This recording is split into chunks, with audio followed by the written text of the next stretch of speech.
लो कर, चल B13 B13 पूछा है किसी ने तुमसे, चलेगा चलेगा कर लेते हैं।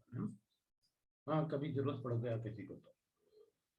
If V is the volume of one molecule of the gas, देख भाई volume of one molecule of gas is equal to V given है, ठीक है। देन वंडरवॉल B का वैल्यू बताओ। अरे भाई B इज इक्वल टू होता है volume of 1 mole of molecule of gas. भाई B को तो अपन ऐसे लिखते हैं ना, B is equal to 4 × 4/3πr। ये तो होता है 1 मॉलिक्यूल का वॉल्यूम है ना, एक्सक्लूडेड वॉल्यूम फॉर 1 मॉलिक्यूल। और फिर अपन इसे n से मल्टीप्लाई भी तो करते हैं, तो एक मॉलिक्यूल का वॉल्यूम अपन को छोटा ये V गिवन है और n से मल्टीप्लाई कर देंगे तो आंसर आ जाएगा। तो अपने पास कितना आएगा, देखो आंसर है ये तो हो गया अपने पास 1 मॉलिक्यूल, ये अपन को गिवन है V और n से मल्टीप्लाई कर देंगे, लेकर आंसर होना चाहिए है ना। तो 1 molecule of gas is this, और एक्सक्लूडेड वॉल्यूम अपन को कि 4 से V n अपन को गिवन ही नहीं है, अपन इसका सही कर देते हैं 4 × n है, ये एक मॉलिक्यूल का एक्चुअल वॉल्यूम है, एक्चुअल वॉल्यूम। तो 4V हो जाता है एक्सक्लूडेड वॉल्यूम, ये एक्चुअल वॉल्यूम है, और इनटू Na होता है B का वैल्यू। तो अपन से B पूछा है, what is that, B is equal to that. Okay 13th वाले में। अब आपने पूछा था ये 16 वाला पूछा था, ठीक है ना। तो 16 और फिर पार्ट 3 बताता हूँ, ठीक है। तो मैं 16 वाला बता देता हूँ पहले। What is the compressibility factor Z for, अपन को ना B16 में कैलकुलेट करना है, Z का वैल्यू कैलकुलेट करना है when number of moles is given to me 0.02 moles, ये गिवन है।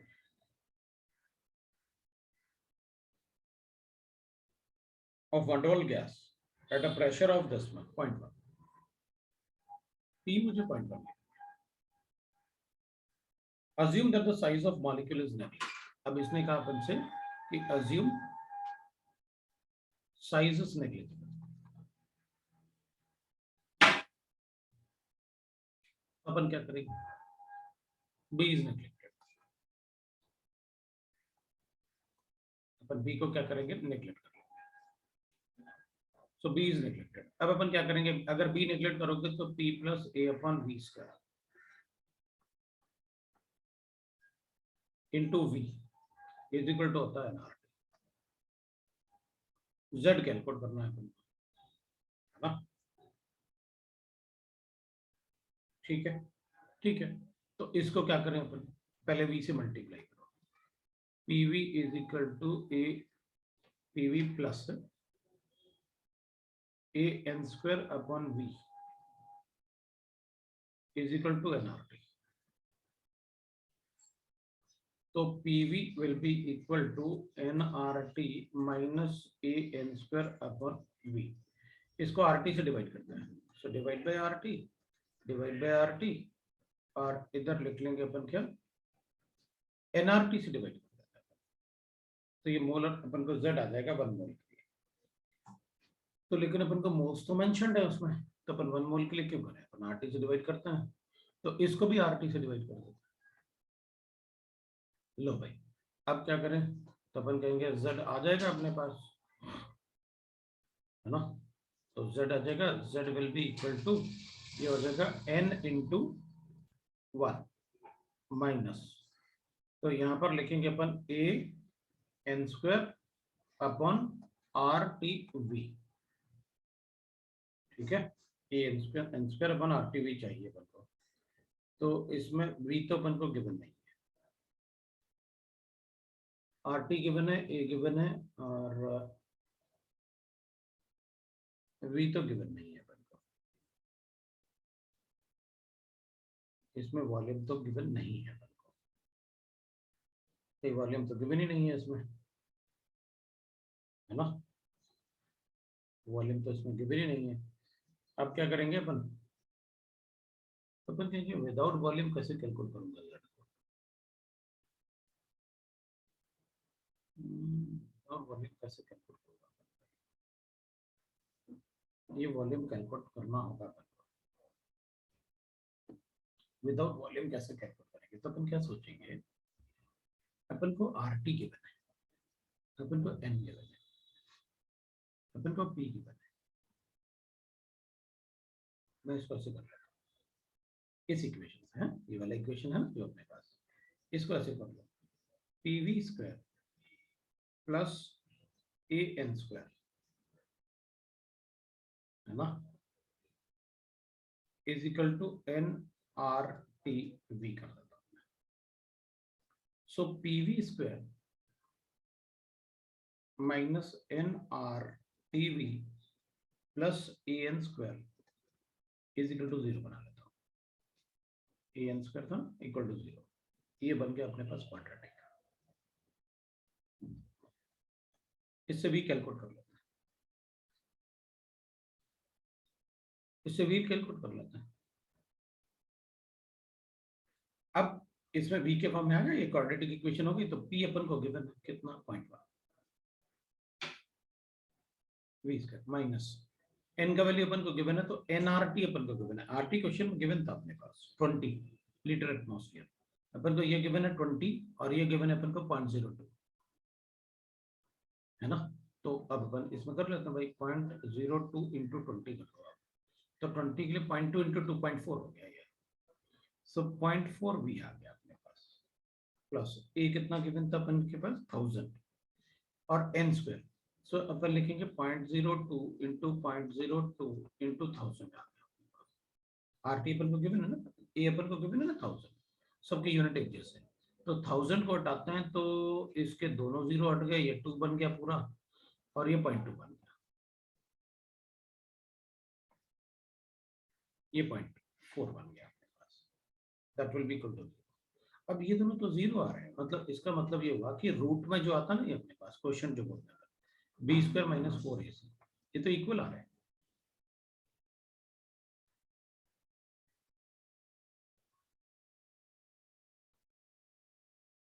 तो अपन सीधे ही लिख लेते हैं, वी बी अपन कैलकुलेट कर लेते हैं, तो आप वी कैलकुलेट कर लो, है ना। वैसे तो इसमें आ रहे हैं रूट्स, तब क्या करेंगे अपन, इससे वी कैलकुलेट करो, सब्स्टिट्यूट करो, आंसर आ गया, जेड आ गया, हो गया। और इतना फिर क्यों करेंगे अपन, तो सीधे ही बता देंगे, z is equal to P V upon N R T, R T अपन को गिवन है, वी अपन ने कैलकुलेट कर लिया, ये अपन को गिवन है, ये अपन को गिवन है, जेड आ गया, लो भाई आंसर आ गया, आ गया, आ जाएगा। तो कभी कभी क्या होता है ना, अपन को तुरंत डिसीजन भी लेना होता है कि यार अपन को वी गिवन नहीं है तो वापस चलो जहां से बनाए, हम भी इससे कैलकुलेट कर सकते थे, क्योंकि इसमें आर टी गिवन है, इसमें ए गिवन है, इसमें एन गिवन है, तो मैंने क्वांटिटी बनाई। वो थोड़ा सोचना पड़ेगा, कि जब मैथ्स भी मतलब आप पढ़ते हो तो आपको पता है कि भाई अपन नहीं, अपन को क्वेश्चन में गिवन है कि साइज इज नेग्लिजिबल, मतलब particle size is negligible, volume थोड़ी नेग्लेक्ट करेंगे,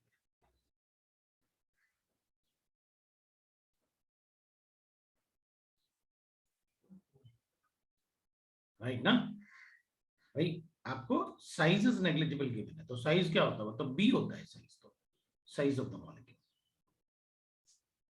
तो साइज इज नेग्लिजिबल है, ये नहीं होगा। तो वॉल्यूम नेग्लेक्ट कर दोगे, रियल वॉल्यूम तो बचा क्या real, so size is negligible का मतलब हो गया बी नेग्लेक्टेड। अगर force of attraction is negligible का मतलब हो गया दिस इज नेग्लेक्टेड, उसका मतलब ये थोड़ी पी नेग्लेक्टेड, ठीक है ना। साइज इज नेग्लिजिबल का मतलब बी नेग्लेक्टेड, ठीक है, गुड आंसर। किसी को डाउट होगा तो बताओ, एक बार और चेक कर लो, किसी ने और कोई, सर वो v का स्क्वायर होगा ना फर्स्ट इक्वेशन में, नहीं v का स्क्वायर कैसे होगा, अपन ने मल्टीप्लाई तो कर लिया, ठीक है, फर्स्ट इक्वेशन में नहीं होगा ऐसे, ठीक है, तो वी गॉट दैट है। हाँ भाई, तो किया तो है ये, लेकिन मल्टीप्लाई करोगे ना, तो इसको इधर मल्टीप्लाई किया तो पीवी बन गया, और इसको मल्टीप्लाई किया इधर तो मल्टीप्लाई करोगे तो एक भी कैंसिल होगा ना, इसलिए ऐसे नहीं होगा।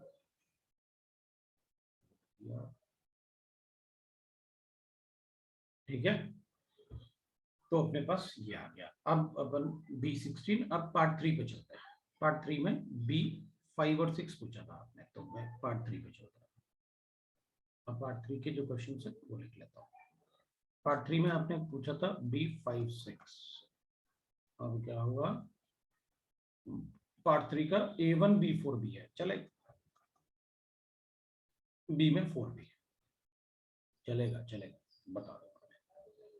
ठीक है ना, तो कभी कभी अपन को ऐसे डिसीजन लेना होता है। तो पहले B1 की बात कर लेते हैं। Experimental observation and the critical state is given to us. ठीक है, अपन को critical state referring to the data given below, है ना, answer the gas number which could be converted into the liquid, which can be converted to a liquid at the room temperature। देख भाई, मैं क्या करूंगा ना, अपन को पता होता है A1 की बात कर रहा हूं। अगर मुझे ये पता है ease of liquefaction of gas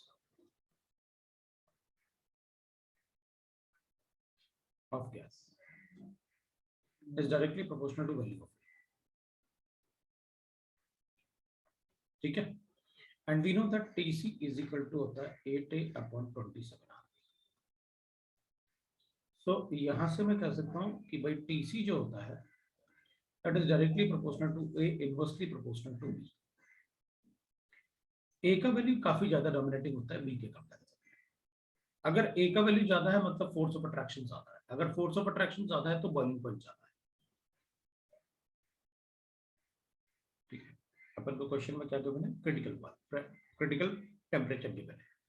जिसका क्रिटिकल टेम्परेचर ज्यादा होगा अपन कहते हैं उसका A का वैल्यू ज्यादा होगा, तो फोर्स ऑफ अट्रैक्शन ज्यादा। तो अपन को क्रिटिकल टेम्परेचर गिवन है, क्रिटिकल प्रेशर गिवन है। ठीक है, तो अगर किसी का क्रिटिकल टेम्परेचर ज्यादा है तो gas can be easily liquefied, therefore ease of liquefaction directly proportional to TC। अगर TC ज्यादा है तो गैस इजीली लिक्विफाई जाए।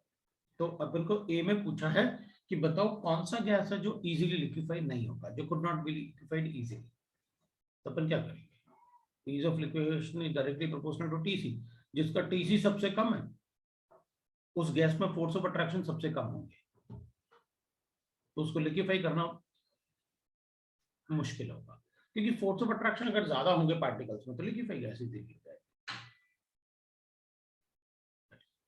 अपना आंसर क्या हो जाएगा, क्रिटिकल टेम्परेचर सबसे कम अपन को 3 के लिए दैट्स ऑल, है ना। So answer will be 3। समझ में आया, ठीक। अब आपने पूछा B4।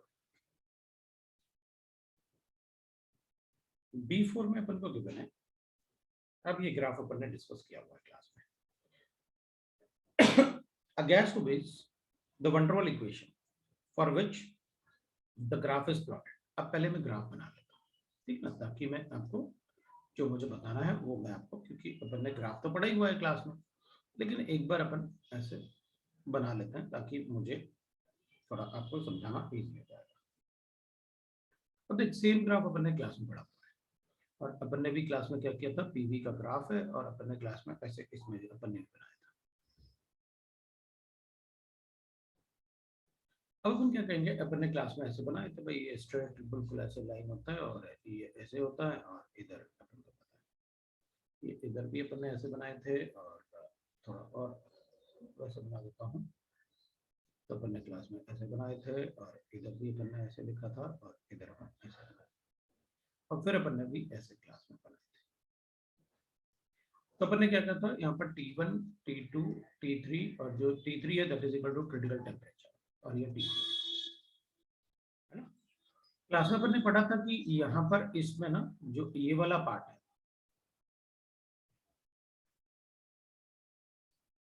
ये लिक्विड को रिप्रेजेंट करता है, ठीक है। और जो ये वाला पार्ट है, मतलब अगर अपन चेक करेंगे तो ये वाला पार्ट, ये वाला पार्ट इसके अंदर लिखा होगा, और ऊपर वाला पार्ट एक और पार्ट होता है, वो अपन को पता है। तो ये वाला पार्ट जो होता है वो लिक्विड को रिप्रेजेंट करता है, ये वाला पार्ट जो होता है वो लिक्विड वेपर इक्विलिब्रियम को रिप्रेजेंट करता है, और इसके बाहर वाला पार्ट, मतलब इसके इधर वाला पार्ट गैस को रिप्रेजेंट करता है। अब अगर कोई गैस वंडर वाल इक्वेशन को फॉलो करेगा ना, तो वो गैस इसके नीचे ही होगा। Why it is so? क्योंकि वंडरवॉल इक्वेशन का मतलब हो गया there is force of attraction, और फोर्स ऑफ अट्रैक्शन होगा तो गैस को लिक्विफाई किया जा सकता है। इस टेम्परेचर के अबव आप गैस को लिक्विफाई नहीं कर सकते, इस टेम्परेचर के अबव अपन गैस को लिक्विफाई नहीं कर सकते, ये अपन को पता है, क्लास में अच्छे से पढ़ा हुआ है। तो कोई भी गैस अगर होगा जो वंडरवॉल इक्वेशन को फॉलो कर रहा होगा, वो इस टीसी के नीचे ही होगा, उसके अबव गैस को अपन लिक्विफाई नहीं कर सकते। और वंडरवॉल इक्वेशन फॉलो करने का मतलब है gases have force of attraction among the particles, so they can be liquefied, और अपन को पता है टीसी के अबव तो लिक्विफिकेशन होता ही नहीं। चल ठीक है, अब क्वेश्चन की बात करते हैं अपन, है टेम्परेचर वगैरह मेंशन्ड है उसमें, कुछ कुछ अपन ने एक जनरल आइडिया ले लिया क्या है। अब अपन क्वेश्चन की बात करते हैं। Gas obeys the van der Waal equation for which the following graph is plotted. Using this graph, determine the approximate value of van der Waal constant B for the gas. अब अपन B को calculate करने की बात कर रहे हैं, तो अपन पता क्या करेंगे, अगर मुझे B को कैलकुलेट करना है तो मुझे कैलकुलेट करना होगा दैट इज 3VC, और अपन को पता है ये जो पॉइंट होता है, this is what critical pressure, this is what critical volume. ले भाई तेरा आंसर, और ये क्या है क्रिटिकल टेम्परेचर। इस पॉइंट पे अपन ने जब क्लास में पढ़ा है तो इस पॉइंट को अपन ने एम लिखा है, और अपन ने क्लास में ऐसे डिस्कस किया कि ये ए है, ये बी है, ये सी है, ये डी है, ऐसे डिस्कस किया अपन ने, पूरा थ्योरी लिखा हुआ है। हो गया क्रिटिकल वॉल्यूम गिवन है अगर अपन को, है ना। तो अपन को अब अपन चेक करें अगर, तो यहाँ अपन को क्रिटिकल वॉल्यूम का वैल्यू देखो, इधर वाला स्ट्रेट लाइन बना के, तो इधर 90 गिवन है, इसका मतलब ये वैल्यू मुझे कितनी गिवन है, क्रिटिकल वॉल्यूम 90 गिवन है। तो अपन को क्या पता है, उनको 90 गिवन है, तो अपन से बोल रहा है ये है अप्रोक्सीमेटली कितना होगा VC। तो प्रेशर गिवन है अपन को, तो क्रिटिकल वॉल्यूम प्रेशर, और ये a gas obeys van der Waal equation for which of the following graph is using the graph determine the approximate value of van der Waal constant B in centimetre. तो अपन को क्या लिखना है, litres में कितना है, हाँ सीसी पर मोल गिवन है अपन को, सीसी पर मोल, हाँ ठीक है। तो बी का वैल्यू अगर अपन को चाहिए तो पर मोल गिवन होगा अपन को, तो सीधा सीधा अपन को तो 90 गिवन है इसमें, VC अगर 90 गिवन है तो मेरा आंसर तो, अगर VC 90 होगा, मैंने कुछ गड़बड़ लिखा, पता मैंने कुछ गड़बड़ लिखा, बी को लिखने के लिए वो अपन ने B/3 अपन को लिखना था 3B is equal to VC, ये लगाओ खत्म। हाँ सही है, सही, अपन को लिखना चाहिए था ना ऐसे, मतलब मुझे ऐसे लिखना चाहिए था, तो ये अपन को गिवन हो गया, ठीक है।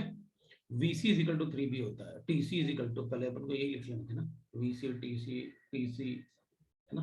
तो अब दिमाग में चल रहा है कि भाई 90 तो गिवन है, और आंसर मतलब 180 आना चाहिए, और 180 जैसा तो आंसर मतलब ट्रिपल डिजिट हो जाता है, तो इसलिए मैं वेट कर रहा था कि ट्रिपल डिजिट कैसे हो सकता है, अपन तो डबल डिजिट ही आंसर देना है बस। हाँ जी भाई, तो B4 हो गया अपने पास, अब B5 कर लेते हैं। चल B5 को देख, B5 में गिवन है एट अ मॉडरेट प्रेशर, ठीक है, अपन ने कहा था कि अपन ने वीरियल इक्वेशन लिखा था moderate pressure, the compressibility factor is given by this, हाँ तो जैसे अपन ने उसमें लिखा था Z is equal to 1 plus कितना है 0.34 P minus 170 P divided by T, चलो ठीक है, दे दो, हमें क्या फर्क पड़ता है, ठीक है, P in bar and T in kelvin, अच्छी बात है भाई, P को अपन को बैरोमेट्रिक प्रेशर लेना है और T को केल्विन में लेना है, ले लेंगे, कोई प्रॉब्लम नहीं। The Boyle's temperature of this gas is, तो इस गैस में बॉइल्स टेम्परेचर बताना है अपन को, ठीक है, बता देंगे। तो अगर तुम्हें याद होगा तो अपन ने पता क्या किया था, Z इज इक्वल टू लिखा था 1 plus 1 by V into B minus क्या होता है ए अपन RT, ऐसे लिखा था अपन, है ना, ठीक है, ए अपन RT लिखा था।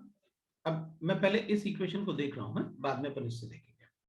अपन ने कहा था अगर एट बॉइल्स टेम्परेचर, अपन इसकी बात नहीं कर रहे हैं, इस इक्वेशन की अपन बात ही नहीं कर रहे, अपन तो इसकी बात कर रहे हैं जो अपन पढ़ाएगा, at Boyle's temperature Z equal to 1, तो इसका मतलब 1 equal to 1 plus 1 by V into B minus A अपन RT, तो आपने कहा था ये कैंसिल हो जाएगा, इधर मल्टीप्लाई करूंगा तो 0 हो जाएगा, so I got B minus A अपन RT is equal to 0, so T is equal to आ गया था अपने पास ए अपन RT, ये बॉइल्स टेम्परेचर हो गया, अपना क्वेश्चन सॉल्व हो गया। अब अपन क्या करेंगे, at Boyle's temperature Z equal to 1, मतलब ये Z इक्वल टू 1 है, तो अपन लिखेंगे 1 प्लस 1, नहीं 1 इज इक्वल टू है 1 equal to 1 into 0.34 P minus 170 P divided by, तो कैंसिल हो, मतलब this is equal to 0, so what I got is कि भाई 0.34 P इज इक्वल टू 170 P डिवाइड बाई P, तो कैंसिल हो, T आ गया अपने पास, लो आंसर हो गया ना B। देखो अपन ने क्लास में ऐसा कुछ भी नहीं बता रहा हूं मैं तुम्हें जो मैंने आपको क्लास में नहीं बताया, ऐसा कुछ भी नहीं बता रहा आपको जो आपको क्लास में नहीं बताया। तो शीट सॉल्व करने का रीजन ये है कि तुम सॉल्व करोगे तो तुम्हें पता चलेगा अच्छा सर ऐसे सॉल्व करना होता है, ऐसे सोचना होता है, पढ़ाने में तुमको लगेगा सर बहुत बढ़िया पढ़ाया, कोई दिक्कत नहीं, हमको सब समझ में आया, लेकिन जब तक क्वेश्चन सॉल्व नहीं करोगे तब तक आपको समझ, इसलिए मैंने डाउट क्लास लगाया, मुझे लगा तुम्हारा मैथ्स का क्लास कैंसिल हुआ, मैंने कहा डाउट क्लास लगा, तो बहुत अच्छा रहेगा बेटा डाउट क्लास, आप अपने और डाउट्स रेडी रखो, अब मैं डाउट क्लास फ्रीक्वेंटली लगाऊंगा, भले 1 घंटे की क्लास लगाओ आप वीक में, लेकिन 2-3 दिन लगाओ, अब रात को लगा लो लेट नाइट 10 to 11 कर, लेकिन डाउट क्लास लगाओ, अब तो अपन ऑनलाइन में तो ऐसे भी कर सकते हैं, ऑफलाइन पढ़ लो ऑनलाइन वो कर लो, नेक्स्ट वीक तो मैं ऑफलाइन क्लास भी लूंगा, हाँ मुझे पता चला ना, रात को ही पता चला कि कल मैथ्स का क्लास हो गया, इसलिए मैंने आज डाउट लगा दिया। अब B5 के बाद अपन B6 करते हैं, B6 पूछा आपने है ना, हमसे B6 पूछा है, और चल B6 देखते हैं, B6 वाला देख लेते हैं। B6 वाले में आपने कहा for a gas X the volume of the molecule is negligible, अब देखो फॉर गैस X अपन को क्या लिखा हुआ, volume of molecule is negligible, अब फिर काफी सारे स्टूडेंट V को ही निगलेक्ट कर देंगे, भाई V थोड़ी निगलेक्ट होगा, B इज नेग्लेक्टेड, इसका मतलब है अगर वॉल्यूम नेग्लिजिबल है मतलब B को निगलेक्ट कर देना, ठीक है। The Z versus this temperature graph is obtained below, तो अपने पास ना the value of its Vanderwaal constant A is equal to, अच्छा मेरे ग्राफ में दूसरे पेज पे है, तो मैं पहले ग्राफ देख लूं क्या ग्राफ दे रखा है उसमें, ठीक है ये ग्राफ दे रखा है, मैं ग्राफ बना लूं पहले, तो फिर को ग्राफ दे रखा है ग्राफ दे रखा है और इसमें अपन को एक स्लोप दे रखा है, तो मैं स्लोप बना देता हूं ऐसे slope। ठीक है ना? हाँ ठीक है। अब मैं इसमें लिख लेता हूँ दैट इज, अब मैं z का ग्राफ है। थोड़ा सा ग्राफ वगैरह तो तुम लोग इतना मैथ्स पढ़ चुके हो कि आपको प्रॉब्लम नहीं जाना चाहिए और ग्राफ वगैरह ऑब्जर्व करने में। ये अपन को 0.6 के देना, मतलब z का वैल्यू 0.6 के देना और 1 बाय टी वी मुझे गिवन है कितना, ये 1.61, ये 1.61 चलेगा।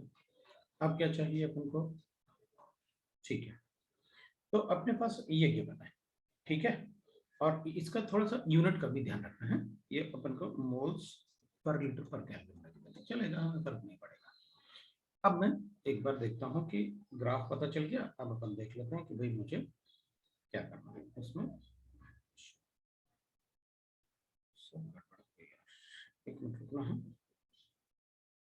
मैंने किसी और बटन को प्रेस किया और गड़बड़ गया।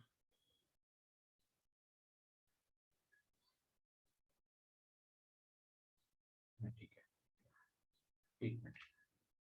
तो अब अपन को इसमें गिवन था ग्राफ में, वो अपन से कह रहा था gas x the volume is negligible, ये ग्राफ गिवन है, was obtain below if the value of its वंडरल constant. अब अपन को ना ए का वैल्यू गिवन है, कितना है? x प्लस 10 की पावर माइनस 2, इसका यूनिट अपन को गिवन है लीटर स्क्वायर एटमॉस्फेयर और पर मोल स्क्वायर, ये गिवन है, ठीक है। वीएम इज मोलर वॉल्यूम ना, अपन सबको पता है वीएम क्या होता है, volume of one mole of gas. Class में बताया था मैंने लिखा ना वॉल्यूम मोलर वॉल्यूम, है ना? तभी तो ये गिवन है बिल्कुल। तो अब अपन चेक कर लेते हैं, ए अपन को गिवन है। अब देख, सबसे पहले तो अपन इक्वेशन की बात करते हैं कि आपने कहा कि volume of the gas molecule is negligible, तो अपन कहेंगे, पहले तो अपन लिखेंगे कि भाई देखो P plus A upon V square होता है, ये पर मोल गिवन है, अपन एन की एन को नहीं लिख रहे इसलिए, इनटू वी इज बी को नेग्लेक्ट कर दिया मैंने, इज इक्वल टू आर। चलो इक्वेशन बना लेते हैं, तो P V plus A upon V is equal to R T. So अपन लिखेंगे पी वी, है ना, और अब मोलर वॉल्यूम है तो 1 मोल है ही, इसलिए तो 1 मोल ले लिया था इसमें। तो अपन कहेंगे P V is equal to, तो इसमें ना पी वी से डिवाइड करते हैं, आर टी से डिवाइड करते हैं। So P V is equal to R T minus A upon V. तो यहाँ लिखते हैं आर टी से डिवाइड करूंगा तो ये हो जाएगा डिवाइड बाय आर टी, ये भी डिवाइड बाय आर टी और ये भी डिवाइड बाय आर टी। तो ये बन जाएगा z is equal to 1 minus A upon R T, ये बन गया अपने पास। अब क्या? अब देख, ये वाला वैल्यू तो मुझे गिवन, ये भी गिवन, कितना? ये गिवन है 0.6, तो मुझे z गिवन है 0.6, 1 माइनस ए मुझे गिवन है कितना, x प्लस 10 की power minus 2 divided by r, अपन को पता है कितना होता है 0.0821, और टीवी 1 अपॉन टीवी मुझे गिवन है 1.64। सो 1 अपॉन टीवी मुझे गिवन है दैट इज इक्वल टू 1.64। सो इसको मैं क्या करता हूँ, मल्टीप्लाई कर लेता हूँ क्योंकि ये वैल्यू हो गई। अब 1 अपॉन टीवी मुझे गिवन है तो कितना करूंगा, 1.64। लो भाई अपना आंसर आ गया। अब किसी को डाउट हो तो बोलो।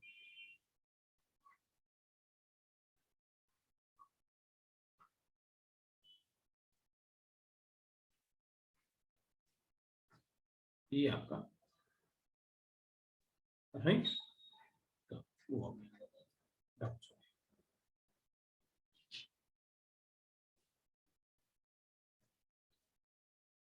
हाँ, एक्स इंटू गिवन है तो अपन इंटू कर लेंगे, क्या प्रॉब्लम, ये एक्स इंटू, हाँ इंटू,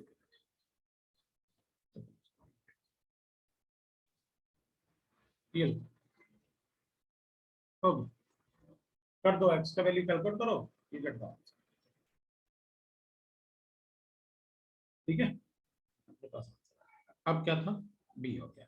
अब एक्सरसाइज 2 में कोई डाउट है तो पूछो, और एक्सरसाइज 3 में कोई डाउट है तो पूछो। एक्सरसाइज 2 में कोई डाउट है, आप कैलकुलेट कर सकते हो।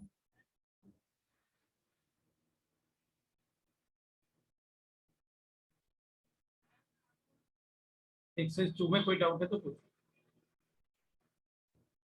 एक्सरसाइज 2 का पार्ट 1 का 8।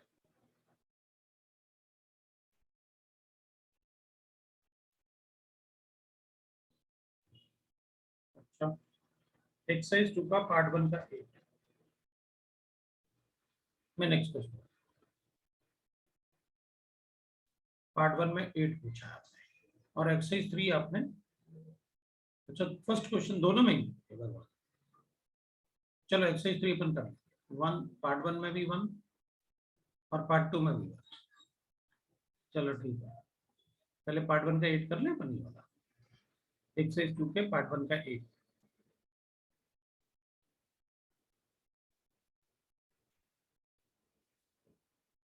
चलो the critical density of the CO2 gas 8 question exercise 2 part मुझे कि मैंने critical density of the gas मतलब for CO2 gas critical density कोई कुछ पूछ रहा है अच्छा ठीक है AP5 वालों का क्लास है तो जिनका क्लास है वो चले जाए AP5 वालों का क्लास है एक्सरसाइज 2 के पार्ट 3 का 7 और पार्ट 2 का नहीं सर चलो कर दिया बड़ा अच्छा क्वेश्चन पूछते हो यार चलो क्रिटिकल डेंसिटी अपन को गिवन है CO2 का 0.4 ग्राम पर है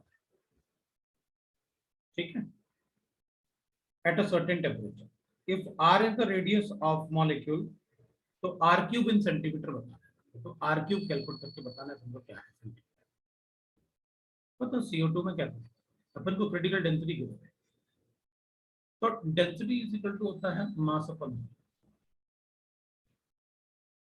वन अगर ये क्रिटिकल डेंसिटी है तो अपन इसको ना मोलर मास में लेते हैं तो ये हो जाएगा क्रिटिकल वॉल्यूम क्योंकि ये डेंसिटी क्रिटिकल है तो ये क्रिटिकल वॉल्यूम हो जाएगा तो क्रिटिकल डेंसिटी कितना गिवन है अपन को 0.4 तो अपन लिखेंगे 0.44 will be equal to 44 critical mass divided by critical volume अब मेरे पास क्रिटिकल वॉल्यूम आ गया डिवाइड बाय 100 है तो VC अपने पास कितना आ गया मैं इसको डिवाइड करता हूँ 100 तो ये कैंसिल हो गया ये मैंने ऐसे कर तो VC आ गया ये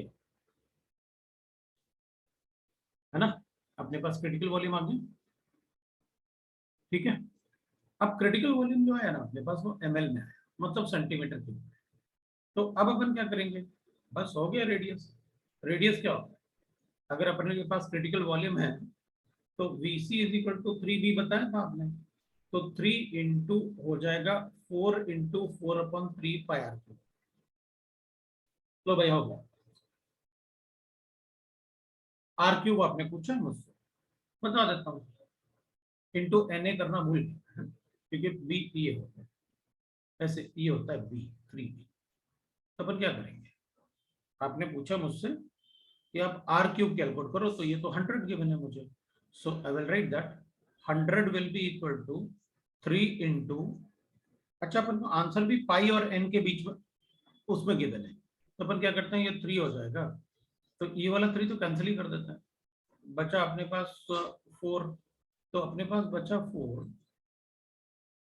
ये 4 बचा ये वाला 4 भी बचा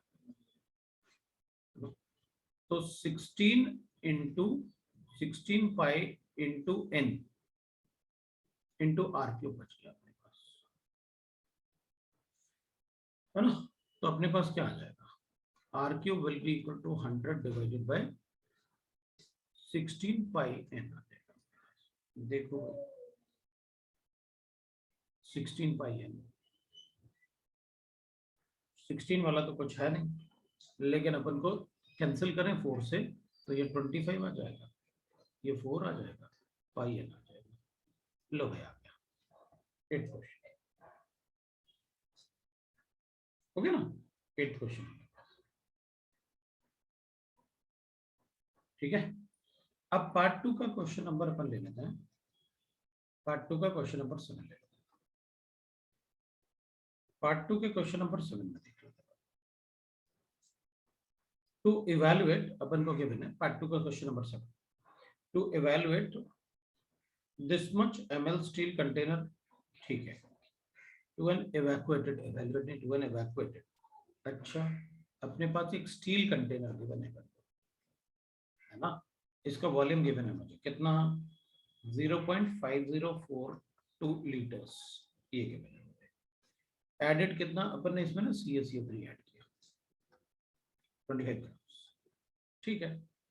temperature is raise to 10 minute, मुझे टेम्परेचर गिवन है 1500 केल्विन, ठीक है।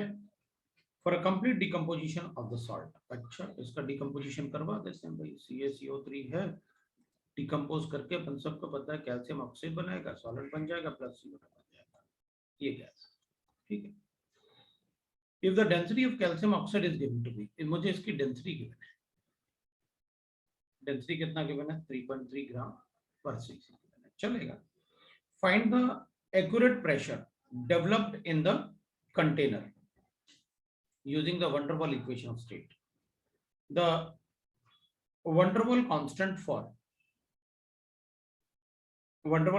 for CO2 is given to me, बाकी सब भी given है, अच्छी बात है, दे दो, हमें क्या फर्क पड़ेगा भाई। देख van der Waals इक्वेशन तो ये होता है P plus A n square upon V square into V minus NB is equal to NR, ठीक है, तो कैलकुलेट कर लेंगे तो। अब इसके मोल्स कैलकुलेट कर लेते हैं, तो इसके मोल्स से अपन के पास मोल्स ऑफ CO2 आ जाएगा, है ना, क्योंकि अपने पास मोल्स ऑफ CO2 चाहिए ना अपन को, उसमें चाहिए पड़ेगा, बिल्कुल चाहिए पड़ेगा, ठीक है। अब अपन कहेंगे देखो भाई, इधर अपन को टेम्परेचर गिवन है, वॉल्यूम गिवन है, इसका क्या करें, क्योंकि अपन को एक बात पता है, वो पता क्या पड़ रहा है, जब ये डिकम्पोज होगा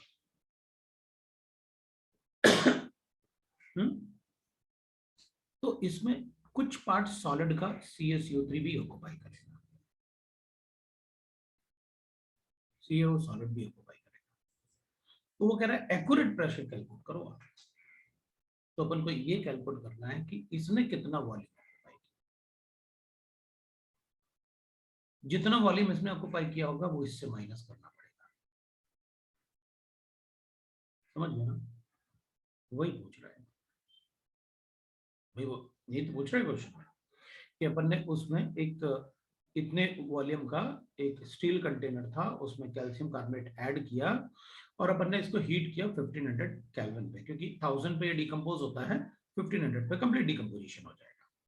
तो अपन ने कहा जब डिकम्पोज हो जाएगा तो ये तो खत्म हो जाएगा, ये दोनों बचेंगे। अब वो कह रहा है एक्यूरेट प्रेशर कैलकुलेट करो, करेंगे भाई, जितना ये सॉलिड वॉल्यूम ऑक्युपाई करेगा वो माइनस कर देंगे वॉल्यूम से, बाकी वॉल्यूम CO2 का होगा, तो अपन को एक्यूरेट वॉल्यूम पता चल गया, ए और बी तो पता ही है, एन का वैल्यू कैलकुलेट कर लेंगे, CO2 का कितना है। अब अपन क्या करेंगे, अपन कहेंगे देखो सर इसका 25 ग्राम है, तो 25 डिवाइडेड बाय 100 इसके मोल्स हो जाएंगे, मतलब इसके 0.25 मोल्स। ये मुझे बताने की जरूरत नहीं है किसी को, जितने मोल्स इसके होंगे उतने ही मोल्स इसके होंगे और उतने ही मोल्स इसके होंगे, ये खत्म हो जाएगा। मुझे एन का वैल्यू पता चल गया 0.25। अब क्या बचा मेरे पास, ए गिवन है, एन गिवन है, वी गिवन, वी अभी पता करना है क्योंकि इसको हटाना है, तो अपन क्या करेंगे, इसके मोल्स गिवन है मुझे, mass of calcium oxide 0.25 into 56।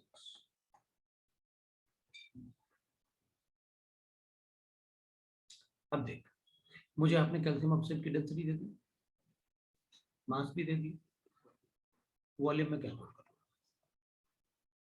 अगर मुझे वॉल्यूम ऑफ कैल्शियम ऑक्साइड पता चल गया इससे माइनस कर लो, मास कितना है 0.25 into 56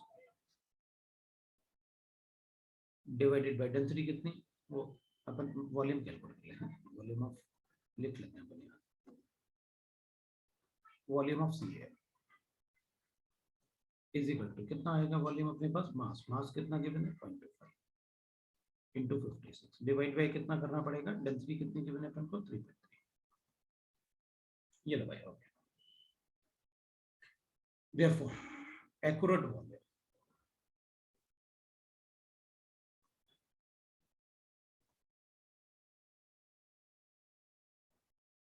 अब अपन ने ये ml में ले रखा है, ये ml में होगा, ये जो वैल्यू आएगी ना, क्योंकि ये ग्राम में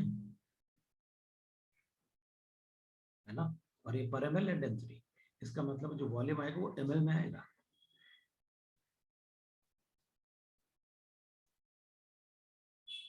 तो एक्यूरेट वॉल्यूम इन ml क्या हो जाएगा, ये वॉल्यूम से माइनस कर देंगे, कर दूं।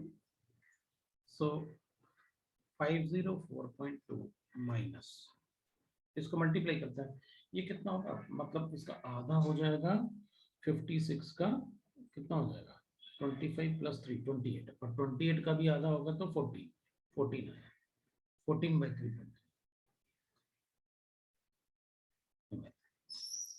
अब लीटर में कन्वर्ट कर लेना,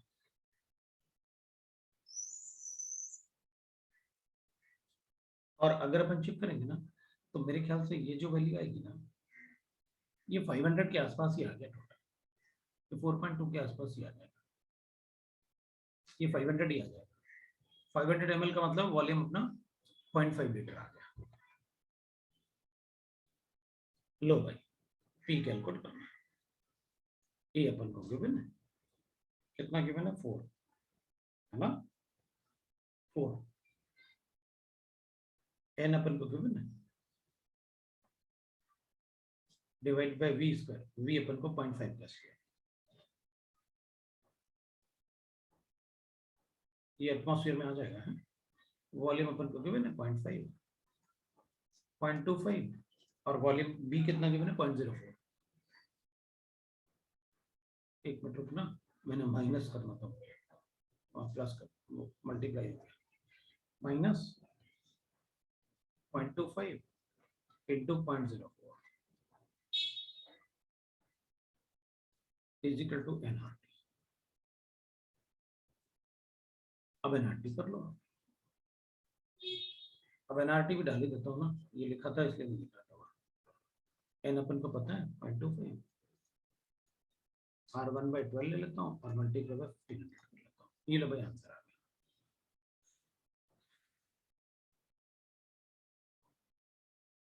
ये वाला पार्ट ही काम का था आपने, क्वेश्चन ज्यादा बड़ा नहीं है अपन को, मतलब ये वैल्यू बहुत फटाफट कैलकुलेट होंगे, क्योंकि ये 0.5 ये कैंसिलेशन अच्छा दिया उन्होंने, फटाफट क्वेश्चन कैंसिल होंगे फटाफट।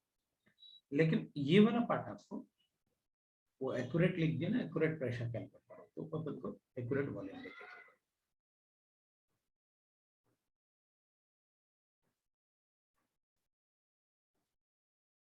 सबको समझ में आया, ठीक है। अब पार्ट 2 का मैंने ये बताया, अब पार्ट 3 को देखना है ना, इसमें कोई पूछ रहा है 8 9 भी बता दो, बता दूंगा, मुझे क्या फर्क पड़ेगा। पार्ट 3 का 7 8 9,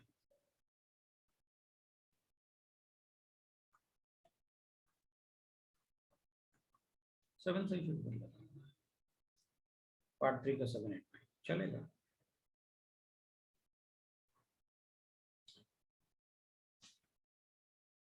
पार्ट 3 का 7 करते हैं पहले, तो पार्ट 3 का 7 है, सेवंथ वाले में गिवन है compressibility factor of real gas will be less than ideal gas, ठीक है। अब देख,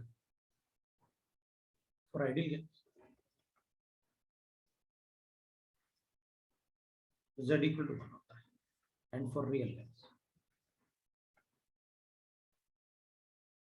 z इज लेस देन 1 बोल रहा है, मतलब अट्रैक्टिव फोर्सेस डोमिनेट्स। अगर लेस देन 1 होगा तो अपन कहेंगे ऐसा अट्रैक्टिव फोर्सेस डोमिनेट की बात कर रहे हैं।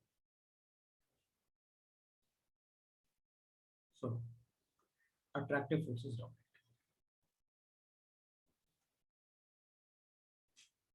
Attraction is greater then repulsion, ऐसे करते हैं। नो, केमिकल इक्विलिब्रियम अभी नहीं शुरू किया। अच्छा वो पूछ रहा है अभी आइडियल गैस रियल गैस लिखा हुआ है तो केमिकल इक्विलिब्रियम शुरू नहीं किया, एक एक करके करते ना, अब डाउट क्लास में कंटिन्यूअसली लगाऊंगा, अभी ना केमिकल इक्विलिब्रियम भी करूंगा और उसके बाद फिर मैं एक रैंडम करूंगा, आपकी मर्जी, आप जो मर्जी चाहे पूछो, चैप्टर बताऊंगा बस कि एटॉमिक स्ट्रक्चर से पूछ लो, मोल कॉन्सेप्ट से पूछ लो, आज जो मर्जी चाहे पूछो, ऐसे कर लेंगे। ना, तो मैं थोड़ा सा अपन एक एक करके सबके डाउट्स बताते हैं, फिर कर लेंगे।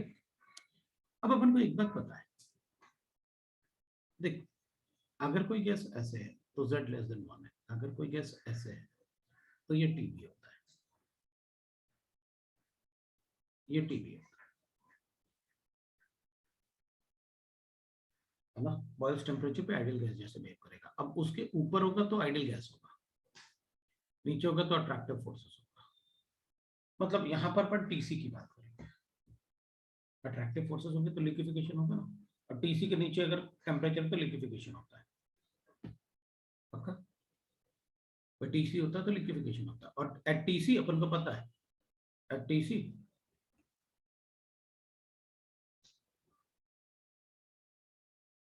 TC and VC z is equal to 3/8 होता है, मतलब तो बहुत छोटा होता है, इससे भी बहुत छोटा होता है। अपन को पता है टीसी अगर z लेस देन 1 है मतलब टीसी में z 3/8 होगा,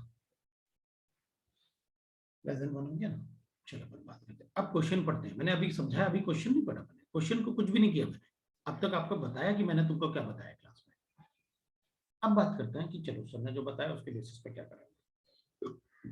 एट वेरी हाई प्रेशर मुझे टी चाहिए, T is the temperature of the gas, तो मुझे गिवन है T is temperature of gas, ठीक है, राइट, ये मुझे गिवन है।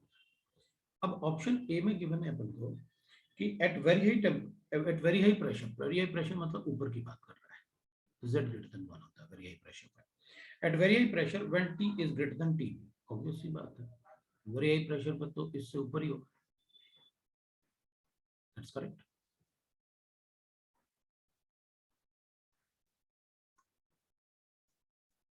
बस आइडियल गैस थोड़ी बिहेव कर रहा होगा, वो तो उसके ऊपर होगा, z इज ग्रेटर देन 1 होगा at very high pressure. B की बात एट वेरी लो प्रेशर, हाँ लो प्रेशर मतलब वेरी लो मतलब इधर नीचे की बात कर रहा होगा, क्योंकि वेरी लो प्रेशर पे ये इधर बात कर रहा है। तो at very low pressure T is less than T से, TB ये बॉयल्स टेम्परेचर होता है, तो उससे कम ही होगा लो प्रेशर पर, वो भी करेक्ट हो गया अपने लिए, है ना। थर्ड वाला क्या था, at low pressure when T is greater than TB, at low pressure when T is greater than TB, तो एट लो प्रेशर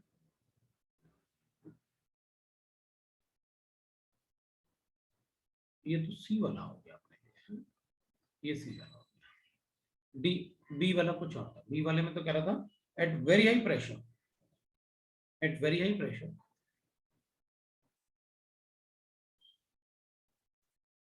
क्या कर रहा है ये, फिर वही पूछ लो क्या पूछना चाहता है, वो भी सही है।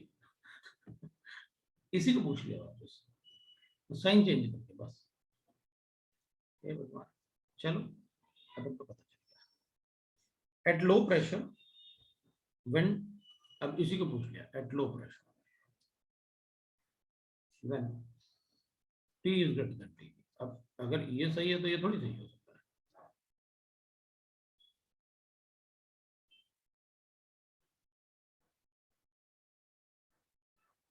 अब एक मिनट रुकना है क्योंकि मतलब ए बी सी में थोड़ा सा इधर उधर हो गया ना, तो मैं एक बार ए बी सी चेक कर लूँ। At very high pressure T is greater than T, चलेगा। फिर बी में अपन को गिवन था at very high pressure T is मतलब TB is greater than, high pressure में तो नहीं हो पाएगा भाई, तो गलत हो जाएगा। TB is a Boyle's point, yes, TB is a Boyle's point. So at very high pressure T is greater than TB at very high pressure when T is less than TB. क्या कर रहा है, अगर A सही होगा तो B सही कैसे होगा,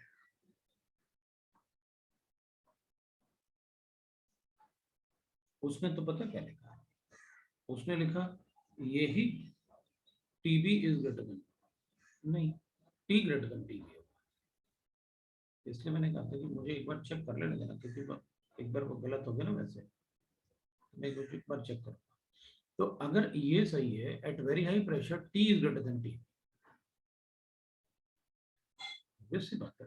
अगर बॉयल्स टेम्परेचर के अबव होगा तो हाई प्रेशर पे Z ग्रेटर देन 1 होगा ना, तो at very high pressure T is greater than T, at very high pressure T is less than TB, ये तो गलत हो रहा है। At very low pressure T is less than TB, हाँ तो T is less than TB हो जाएगा, और at very low pressure T is greater than TB, no ये भी गलत है, वो भी गलत है। Answer is A and C अपने क्वेश्चन के हिसाब से।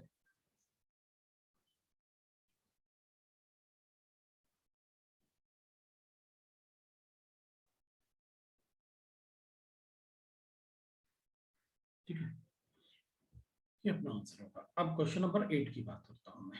8th भी पूछा था तुमने, a gas described by one true wall equation, ठीक है, मतलब रियल गैस की बात कर रहा है। अब देखा, behave similar to ideal gas in the limit of large molar volume. पता अपन क्या कहेंगे कि अगर मान लो कोई पीवी गैस है ना, अपन ऐसे लिखें, अगर वॉल्यूम का वैल्यू बहुत ज्यादा है तो गैस कितना भी कम प्रेशर पे, वो लार्ज मोलर वॉल्यूम में इधर वाले पार्ट में तो आइडियल गैस जैसे ही बिहेव करेगा। सो अगर कभी लार्ज मोलर वॉल्यूम लिखा हुआ है ना, अगर लार्ज मोलर वॉल्यूम लिखा हुआ है ना, तो लार्ज वॉल्यूम का मतलब हो गया पार्टिकल्स बहुत दूर होंगे, the gas will behave as an ideal gas. तो अपन कहेंगे A is correct because at large molar volume the gas particle will be apart from each other, molecules are apart from each other, so behave as ideal gas, ideal gas। जब large molar volume होता है ना, तो ए upon we इसका is neglected, ये neglect करना होगा, ठीक है ना। तो लार्ज मोलर वॉल्यूम में A upon A N square upon V square is neglected. अगर z लेस देन 1 है तो b is neglected, z greater than 1 है तो a n square upon v square is neglected. तो लार्ज मोलर वॉल्यूम का मतलब है मैं स्मॉल बी कैलकुलेट कर नहीं सकता क्योंकि पार्टिकल्स आर अपार्ट, उनमें अट्रैक्टिव फोर्सेस नहीं होंगे, तो gas will behave as ideal gas, so ये is correct.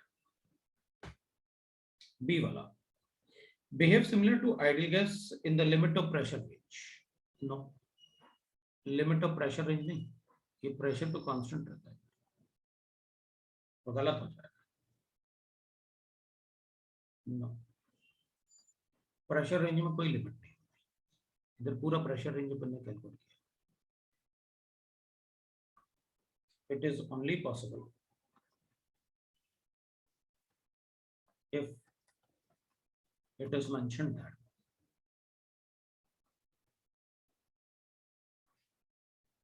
gas is at boils temperature, क्योंकि बॉयल्स टेम्परेचर में सर्टेन प्रेशर रेंज के लिए गैस आइडियल गैस जैसे बिहेव करता है, इसलिए गलत हो। अपन सी की बात है ना, इज कैरेक्टराइज्ड बाय, अपन वंडरवॉल रियल गैस की बात कर रहे हैं, is characterized by van der Waals coefficient that are dependent on the identity of the gas but are independent of temperature। भाई अपन को ये रियल गैस से एक्सप्लेन करना था जिसमें A and B are constant, अपन ने ये ट्रू फॉल्स में भी लिखा है, are constant, so answer is, so in real gas equation A and B remain constant,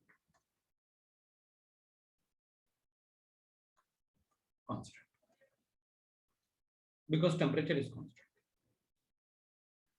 ठीक है, and they are different for different gases, that is what they mean by the identity। अब अपन D की बात करते हैं, has a pressure that is lower than pressure exerted by the same gas behaving ideally, obviously बात भाई, अगर ideal gas होगा तो इसके ऊपर होगा ये इधर होगा, और अगर रियल गैस है तो ऑब्वियसली बात है ये लोअर प्रेशर की बात कर रहा है, लोअर प्रेशर की बात कर रहा है। तो the gas pressure that is lower than the pressure exerted by the same gas behaving ideally, तो लोअर प्रेशर होगा तभी वो, क्योंकि इधर हायर प्रेशर में तो आइडियल गैस जैसे बिहेव करेगा। तो रियल गैस में अगर अट्रैक्टिव फोर्सेस को डोमिनेट करना है, उसने कहा है ऊपर कि देखो a gas is described bye wonder Waals equation, मतलब अपन को रियल गैस इक्वेशन लेना है, as the pressure that is lower than the pressure exerted by the same gas behaving ideally। तो रियल गैस में अट्रैक्टिव फोर्सेस डोमिनेट तभी करेंगे जब particle pass होंगे, और पार्टिकल पास होंगे तो प्रेशर, अट्रैक्टिव फोर्सेस डोमिनेट करना है तो प्रेशर को अपन को क्या करना पड़ेगा, कम करना रियल गैस, क्योंकि अपन ने रियल गैस इक्वेशन में भी अपन ने अट्रैक्टिव फोर्सेस की बात की है ना, अपन ने कभी रिपल्सिव फोर्सेस की बात की नहीं।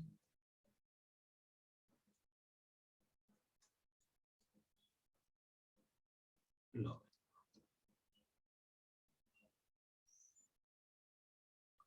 राइट, तो ये अपने लिए हो जाएगा डी वाला भी correct. So the pressure that is lower than the pressure exerted by the same gas, so it's correct। ये 8th वाला था, अब मैं 9th वाला कर लेता हूँ। 9th वाला देख लेते हैं।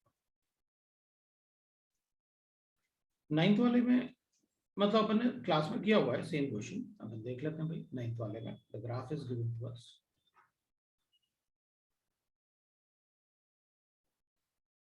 ऐसे अपन को ग्राफ गिवन है, और जो अपन ने क्लास में पढ़ा वो अपन पहले वो देख लेते हैं, उसके बाद अपन ग्राफ को डिस्कस कर लेंगे। ठीक है, पहले वो जो अपन ने क्लास में पढ़ा वो देख लेते हैं।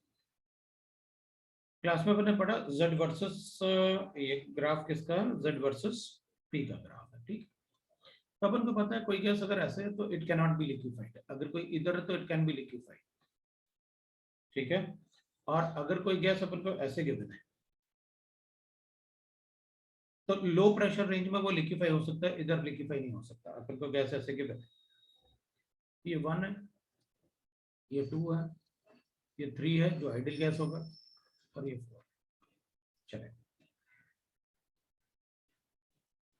अब अपन पढ़ते हैं which of the following statement is correct about the wonder gas. अपन को करेक्ट स्टेटमेंट बताना है, ए वाला देख लेते हैं। द प्लॉट 1 मतलब ये वाला है, the plot 1 applicable provided the van der Waals constant A is negligible, that's correct। Paper ने क्या कहा था, राइट right? अगर अपन van der Waals constant अगर अपन चेक करें तो the plot 1 is applicable provided the van der Waals constant A is negligible।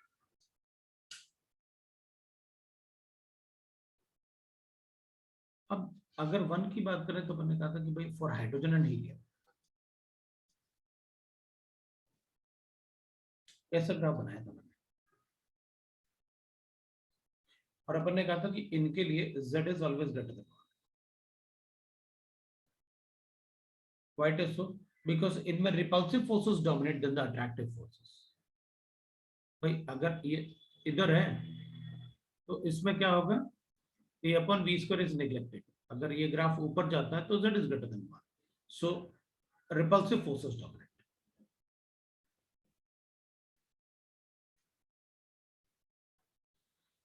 तो इधर तो repulsive forces dominate than the attractive forces, so a is neglected। Correct हो, b की बात करते हैं, इसी को लिख देता हूं मैं,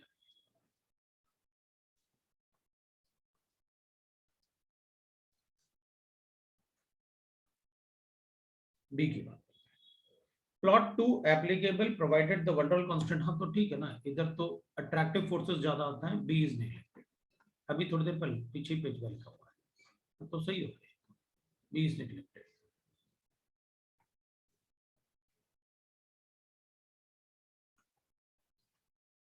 सी की बात करते हैं, the plot 3 is applicable provided the van der Waals constant A and B are neglected, हाँ तो सही है ना।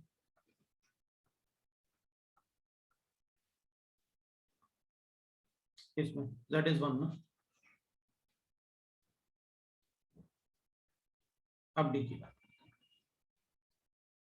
The plot 4 is applicable provided the temperature of the gas is much higher than that is critical temperature. Fourth वाला much higher than that of its critical temperature. अगर critical temperature होगा तो पहले अपन ग्राफ ऐसे लिखेंगे और उसके बाद ऐसे क्रिटिकल, तो प्रेशर के साथ लिखना पड़ेगा। तो क्रिटिकल टेम्परेचर में क्या होगा, जैसे जैसे अपन much higher than critical temperature होगा तो अपन क्या कहें, ये बॉयल्स टेम्परेचर होता है, उससे नीचे भी हो सकता है क्रिटिकल टेम्परेचर। अब क्रिटिकल टेम्परेचर एग्जैक्ट क्या होगा अपन को नहीं पता, लेकिन ये जरूर है कि अगर बॉयल्स टेम्परेचर के नीचे होता है क्रिटिकल टेम्परेचर तो सभी के लिए गैस ऐसे बनेगा ग्राफ, जैसे जैसे प्रेशर बढ़ेगा। तो ग्राफ गलत नहीं बोल सकते, ये भी करेक्ट है, ये भी करेक्ट है, ये भी करेक्ट है। TC is less than T.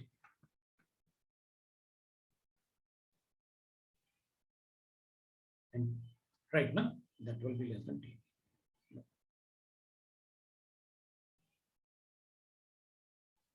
Question number 9।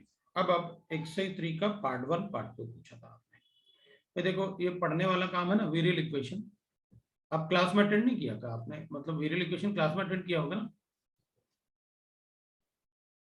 वेरियल equation जो है वो क्लास में किया होगा ना अटेंड आपने। हाँ तो बस उसी को वेरियल, फिर तो मैं उसी को बता देता हूँ, कोई प्रॉब्लम। वेरियल इक्वेशन क्या होता है, रुको एक मिनट। एक्सरसाइज 3 का अपन देख लेते हैं, पार्ट 1 का क्वेश्चन 1 वो पूछा है मुझसे, तो पहले मैं वो बता दूं। तो अपन क्वेश्चन 1 देख लेते हैं, पार्ट 1 का क्वेश्चन 1।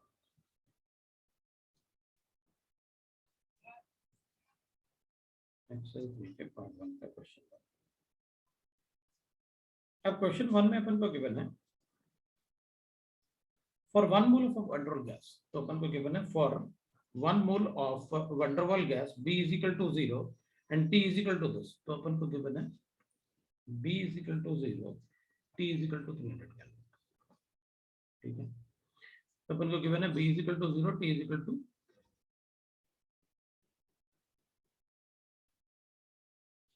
ठीक है, अपन को गिवन है। अब PV वर्सेस प्लॉट, एक प्लॉट भी गिवन है तो चलेगा ना, प्लॉट गिवन है, ये प्लॉट भी गिवन है। अब प्लॉट सबके सामने है, Z versus 1 upon Z versus P का ग्राफ है, P लिख लो या 1/V लिख लो, एक ही बात है। The value of van der Waals constant A will be equal to, हाँ तो ठीक है ना, A का वैल्यू कैलकुलेट कर लेते हैं। तो अपन को ग्राफ गिवन है, अब ग्राफ जो गिवन है उसमें एक स्लोप गिवन है आपको, ऐसे ऐसे एक स्लोप गिवन है, और इधर वैल्यू 24.6 गिवन है, इधर वैल्यू 23.1 गिवन है, इधर वैल्यू एक 21.6 गिवन है, और उसमें ऐसे गिवन है,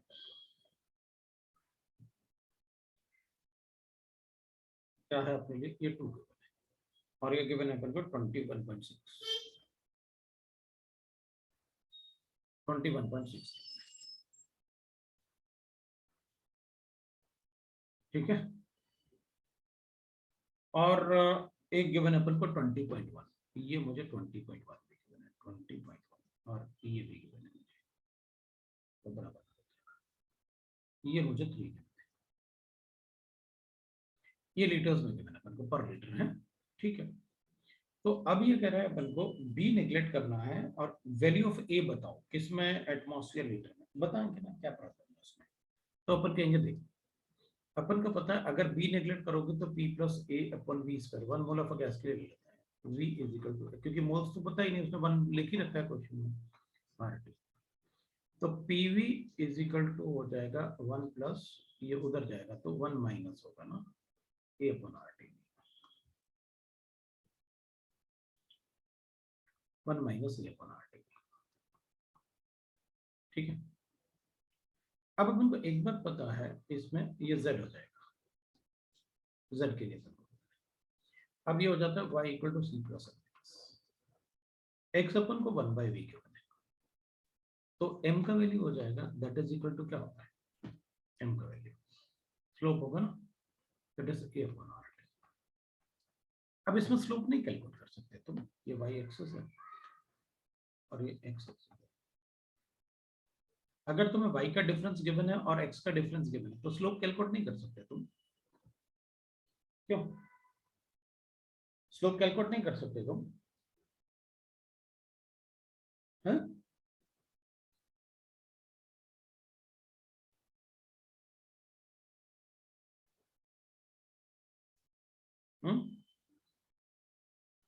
तो अपन को 1/v तो गिवन है, बताओ, स्लोप कैलकुलेट नहीं कर सकते तुम।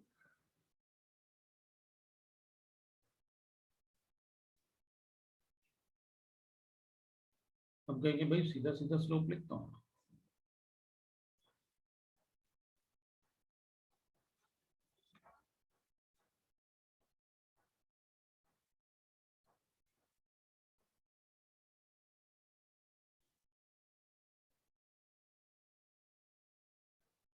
Okay, y2 minus y1 21.6 minus 20.1 divided by करता है 3 माइनस 2, ये भाई हो गया। स्लोप भी तो पूछा था उसने,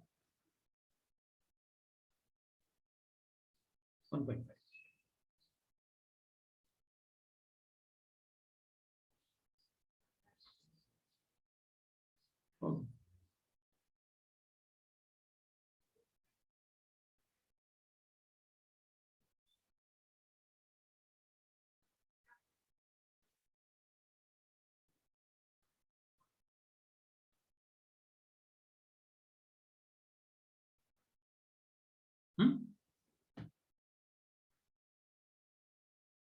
कैलकुलेट करो, तो अपन कैलकुलेट कर सकते हैं। टेम्परेचर अपन को 300 गिवन है और R का वैल्यू अपन को 1/12 पता है, बता दो।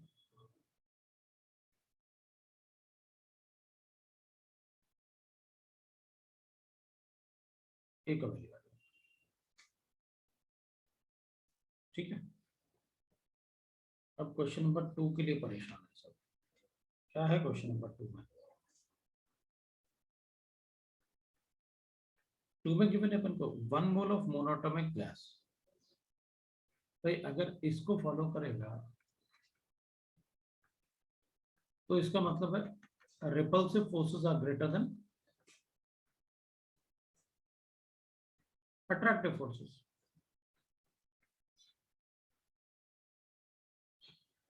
अगर रिपल्सिव फोर्सेस ज्यादा है तभी तो ये इक्वेशन आएगा। तो इसका मतलब है अगर मैं पोटेंशियल एनर्जी ग्राफ और डिस्टेंस का ग्राफ बनाता हूं,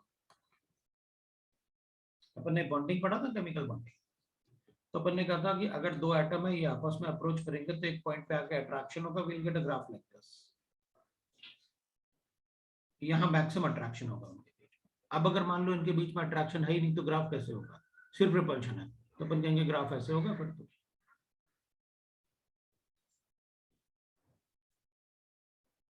अगर अट्रैक्शन ग्रेटर देन रिपल्शन होता तो फिर बॉन्ड बनता। तो अपन को तो वो अज्यूम करना है कि भाई रिपल्सिव ग्रेटर देन अट्रैक्टिव, तो कौन सा ग्राफ अपन अज्यूम करके एक ही ग्राफ के बने अपन को, जिसमें सी वाले ग्राफ में जिसमें ऐसे बना हुआ, बस उन्होंने ऐसे कर्व की जगह स्ट्रेट बना दिया। लेकिन रिपल्सिव फोर्सेस अगर डोमिनेट है तो पोटेंशियल एनर्जी लेस देन 0 नहीं हो सकती। एनर्जी वर्सेस डिस्टेंस का ग्राफ बनाया आर, पोटेंशियल एनर्जी को उसने भी लिखा, function of R. Okay, answer is C.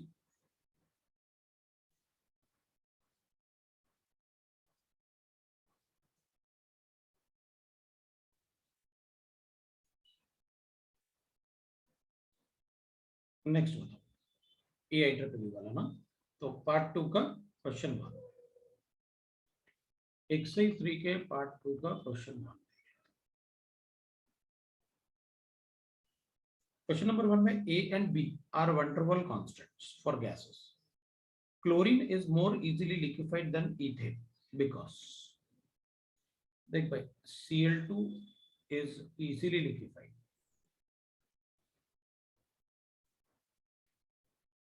then CH3 and CH3। Easy liquefaction तभी पॉसिबल है जब ए का वैल्यू ज्यादा हो।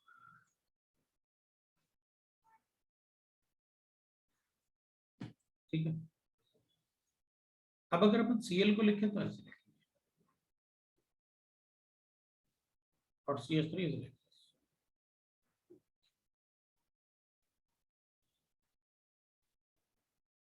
अगर मुझे किसी को लिक्विफाई करना है तो A मस्ट बी हाई, और मैंने आपको बताया भी A is more dominating factor than B।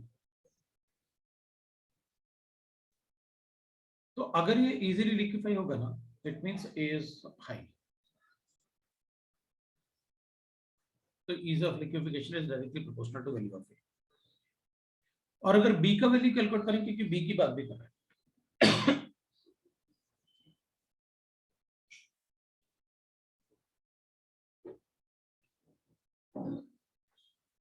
इसका साइज तो बड़ा ही होगा इससे।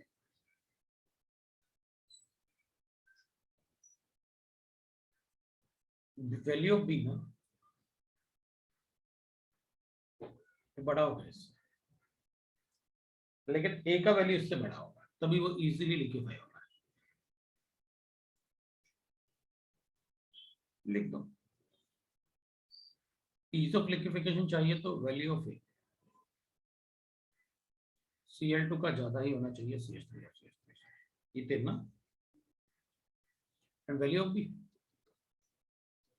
Cl2 का कम होगा CH3 और CH3। ये तो काफी अच्छा फैक्टर हो जाता है फिर तो, क्योंकि TC is directly proportional to A upon B। अगर ये छोटा है ये बड़ा है तो TC बड़ा होगा, और TC बड़ा होगा तो गैस इजीली लिक्विफाई होगा। ये छोटा है ये बड़ा है तो ये बड़ा होगा, और TC अगर बड़ा होता है तो गैस इजीली लिक्विफाई हो गया। ये आपके क्वेश्चन सॉल्व हो गए। किसी ने अपन से वंडरल वेरियल इक्वेशन पूछा था। वेरियल इक्वेशन में अपन ने लिखा है, वेरियल इक्वेशन होता है z is equal 1 plus 1 by v into b minus a upon r plus b square upon v square plus b cube upon v cube, ऐसे अपन लिखते हैं।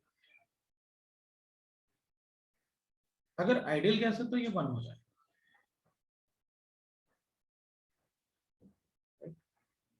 वेरियल इक्वेशन भी डिफरेंट होगा डिफरेंट गैसेस के लिए, क्योंकि ए और बी डिफरेंट होते हैं डिफरेंट गैसेस के लिए। अब B is very small for gases,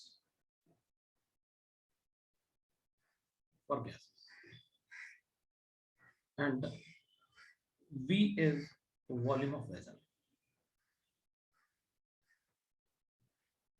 So V is very large as compared to V. Therefore, B square upon V square is neglected for most of the gases. मतलब ये वाले part अपन neglect करें।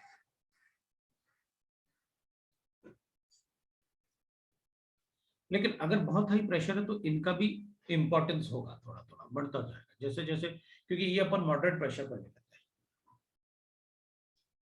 Eight moderate pressure. जैसे जैसे आप pressure बढ़ाओगे इनका importance बढ़ता जाएगा, क्योंकि बी एक बिल्कुल एक्यूरेट कैलकुलेट होना शुरू हो जाता है, तो इनका इंपॉर्टेंस बढ़ता जाएगा। ये इक्वेशन मॉडरेट प्रेशर पे है, इस इक्वेशन में कहीं अपन को पी नहीं दिख रहा, इसलिए अपन को मॉडरेट प्रेशर लिखना पड़ रहा है। बगैर पी के भी अपन सेट कैलकुलेट कर सकते हैं। अगर आइडियल होता है तो ये वैल्यू 1 हो जाएगा, सो बी माइनस ए अपन आर टी।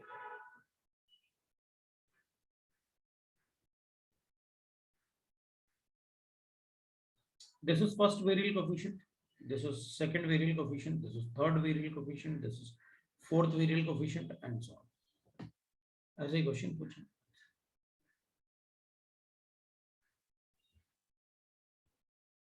बस अब जो भी क्वेश्चन पूछेंगे वो इस पार्ट से पूछेंगे, मतलब z is equal to 1 plus 1 by v into b minus A upon R T,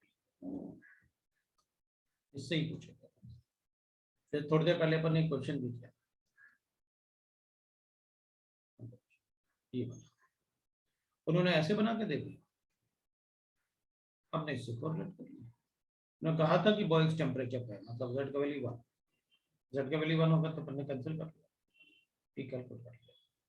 अब वो अपन को वही सोचना पड़ता है, थोड़ा तो सोचना पड़ेगा कैसे अपन क्वेश्चन को सॉल्व करेंगे।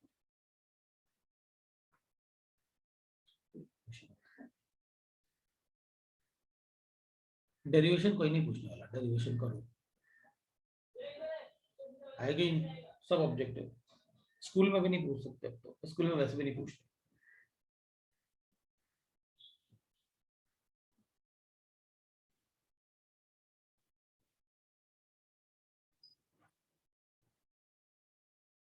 एक्सरसाइज 2 के पार्ट 2 में जेई मेंस का 4 और 6, एक्सरसाइज 3 के पार्ट 2 में 4 और 6 जेई मेंस वाला।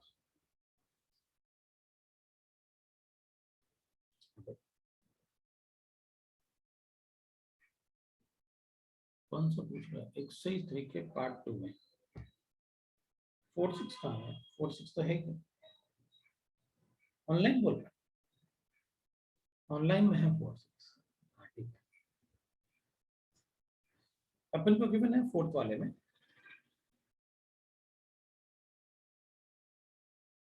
the gas, the volume of gas of A is twice, तो अपने पास दो gas,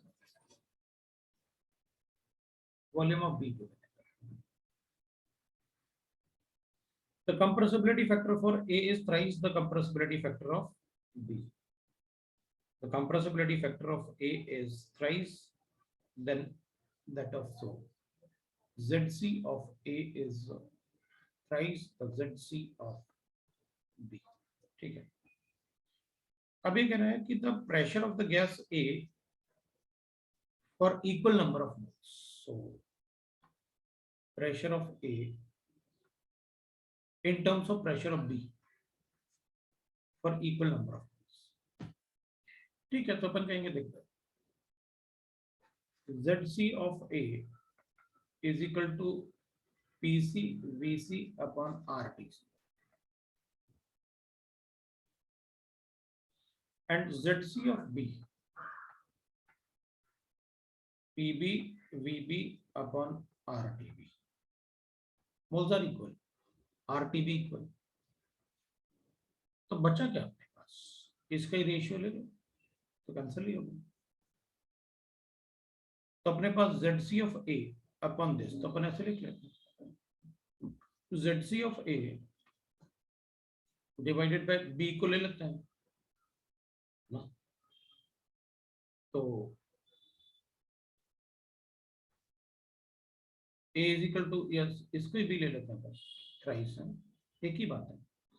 ZC of B is equal to कर लेता हूँ, PA मुझे गिवन है, PA और VA मुझे गिवन है ट्वाइस ऑफ VB, ये PB हो गया और ये VB हो गया, लो भाई 3 PB is equal to 3/2 PB is equal to, अब ऐसे कर देता हूँ, ये 3 है, ये 2 को इधर ले आता हूँ, तो 3/2 will be equal to PA पर PB। लो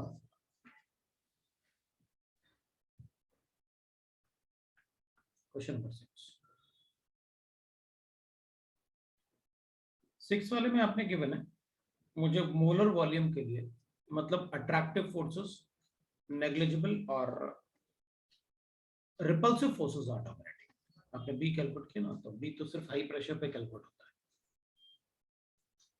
मुझे ये गिवन है द वैल्यू ऑफ, है ना, अपन को कैलकुलेट करके बताना है, the value of del of z divided by del of p at constant temperature, ठीक है, del of z upon del of p, तो पहले अपन z के फॉर्म में लिख लेते हैं इसको, सो pvm minus pv is equal to rt, so मैं इसको लिख लेता हूँ दैट इज p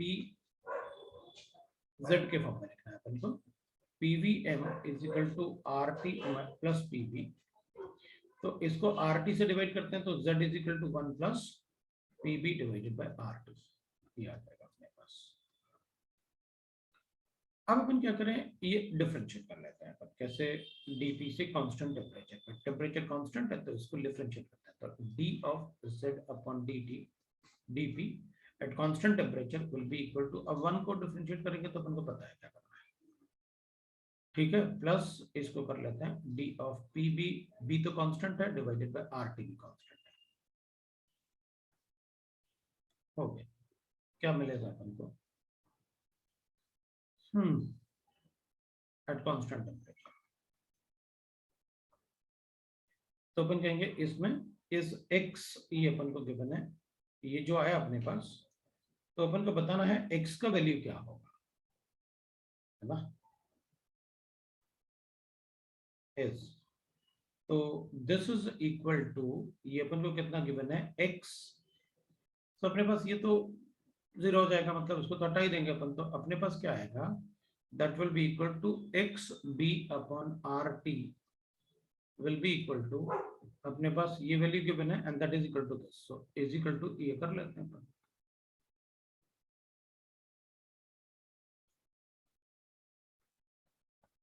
तो ये तो कैंसिल हो गया, एक तरीके से अपन कैंसिल ही मान लेंगे, बी भी कैंसिल हो गया, तो क्या मिला अपन को, एक्स का वैल्यू नहीं आ रहा है,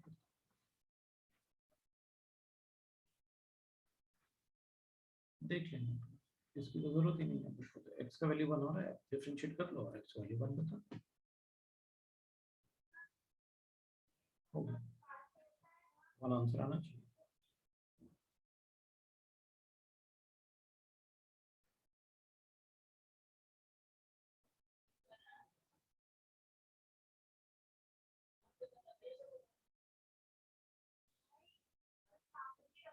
बताओ,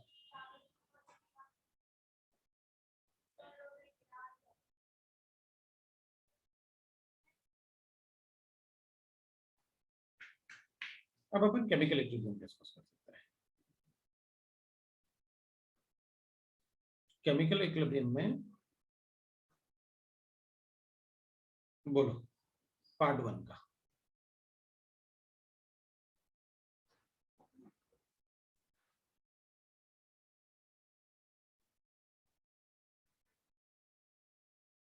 आईयूपीएससी शाम को डिस्कस कर लेंगे, आईयूपीएससी शाम को डिस्कस कर लेंगे, आप टेंशन मत लो, बिल्कुल वो भी डिस्कस कर लेंगे।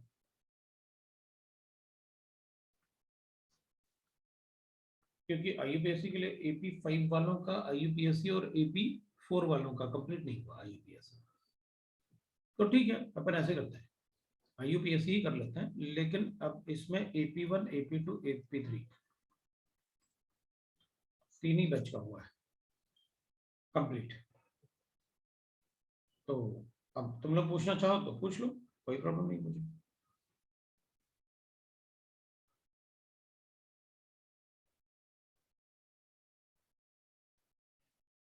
आईयूपीएससी पूछो भाई,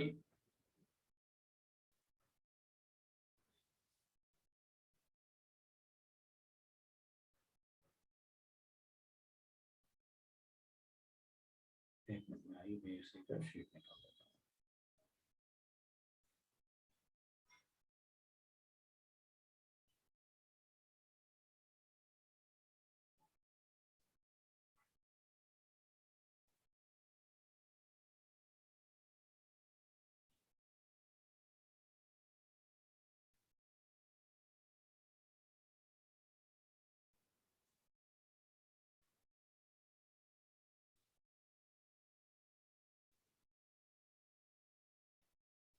हाँ जी, आईयूपीएससी पूछते हैं, आज लेक्चर होगा क्या, कौन सा लेक्चर,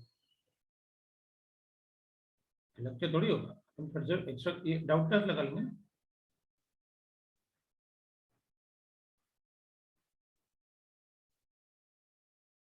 हाँ, तो भाई पार्ट 1 का पूछ लो आप, पार्ट 1 का A10 का बी, और क्या था, पार्ट 1 का B7, B7 का CEF और C6 का 4 and 1, B4 का 2, D4, A8 और एक्सरसाइज 1 का B2 लिख लिया मैंने, B7 का E भी लिख लिया मैंने, पार्ट 1 का D1 का D लिख लिया मैंने। अब E5 का CD और E1 का H। अब पार्ट 2 रुक जाओ, पार्ट 2 मत करो, फिर ऐसे बीच में मिक्स मत करो। अब D1 का C हो गया ना, बस बस B5 का 1 लिख लिया मैंने, E1 का B,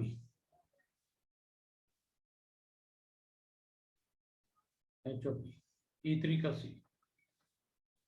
लिख दिया मैंने, बस हो गया। अपना देख लेना भाई, मैंने सब लिख तो दिए हैं, मतलब किसी का कुछ छूटेगा तो बता। E5 का BD मेरे ख्याल से लिख चुका हूँ, E5 का BD, चलो देख लेते हैं।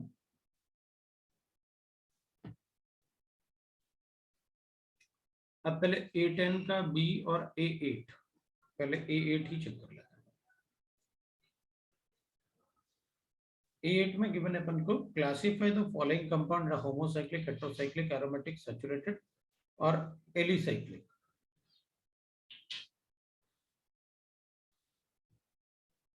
एलिसाइक्लिक का मतलब हो गया सैचुरेटेड होमोसाइक्लिक रिंग्स, एलिफेटिक और साइक्लिक।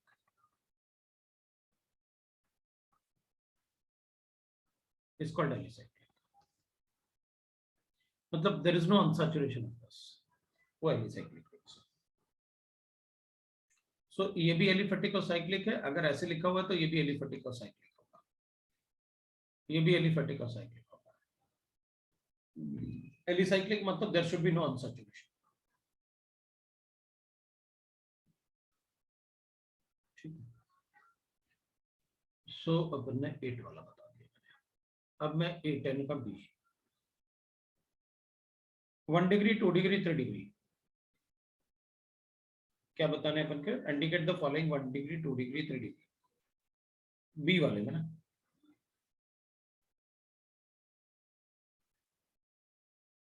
अच्छा अल्कोहल बताना है तो ठीक है ना, अल्कोहल में बताया था ना, जिस कार्बन से OH अटैच्ड है वो कितने तरफ से कार्बन से अटैच्ड है। अगर 3 तरफ से कार्बन से अटैच्ड है तो 3 डिग्री, जिससे OH अटैच्ड है अगर वो 2 तरफ से कार्बन से अटैच्ड है तो 2 डिग्री, अगर वो एक ही तरफ से कार्बन से अटैच्ड है तो वो 1 डिग्री। ये लो भाई हो गया 1 डिग्री, 2 डिग्री।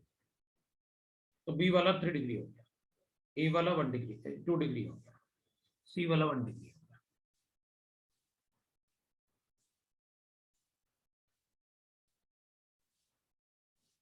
ये खत्म हो गया। अब ये में कुछ भी नहीं है, बी को चेक करता हूँ। बी में 4 का 2,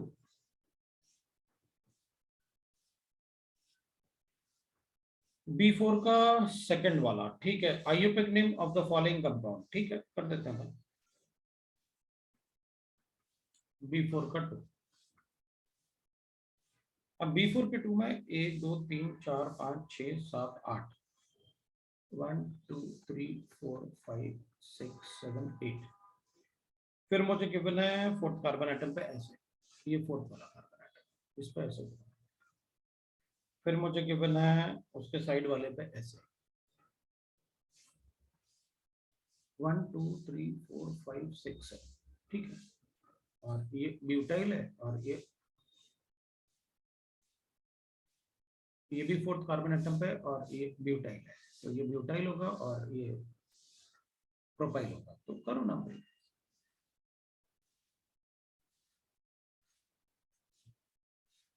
तो मैं इसको ऐसे लिख सकता हूँ, आइए तक नहीं, अगर लिखना है तो 4 टर्ड ब्यूटाइल, टर्शरी तो नंबर है, सो ब्यूटाइल लिखूंगा और लिखूंगा 5 आइसोप्रोपाइल, तो आइसोप्रोपाइल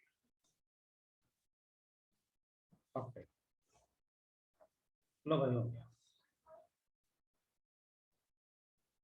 ठीक है ना, 5 ऑक्टेन अपन ऐसे लिख सकते हैं।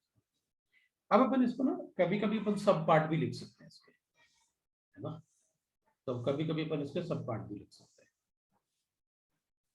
ठीक है। वो सब पार्ट कैसे होंगे, तो अपन ऐसे लिखेंगे। एक तो ये करेक्ट हो गया, और अब मैं ब्लू वाले से लिखता हूँ 1 2 3 4, इसको 1 डैश लिख सकता हूँ, इसको 2 डैश लिख सकता हूँ, इसको 1 डैश लिख सकता हूँ, इसको 2 डैश लिख सकता हूँ। अब ऐसे लिखूंगा 4 पे ये 1 डैश 1 डैश डाइमिथाइल,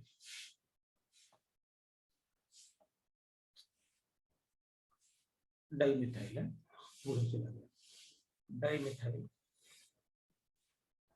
फिर ये तो डाइमिथाइल हो गया, ये भी हो गया, ये भी हो गया। अब इथाइल हो गया इसका वाटर, इथाइल ब्रैकेट क्लोज। फिर 5th कार्बन एटम पे ये है अपने पास, इसमें भी 1 डैश कमा है ना, 1 डैश 1 डैश मिथाइल, नहीं एक ही मिथाइल है, दो बार तो 1 मिथाइल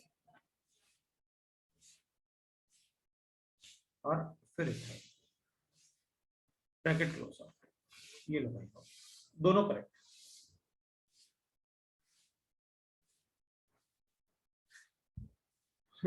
टर्शरी और आइसो नहीं लिखेगी तो पता कैसे चलेगा कि कौन सा ग्रुप है। और आइसो का आई जो है वो अल्फाबेटिकल ऑर्डर में आता है, लेकिन टर्शरी का टी नहीं आता क्योंकि टर्शरी नंबर है, इसलिए ये लिखना कंपलसरी है। भाई ये नहीं लिखेगी तो कैसे पता चलेगा वो ऐसे वाला ब्यूटाइल है या ऐसे वाला ब्यूटाइल है, कौन सा ब्यूटाइल है कैसे पता चलेगा।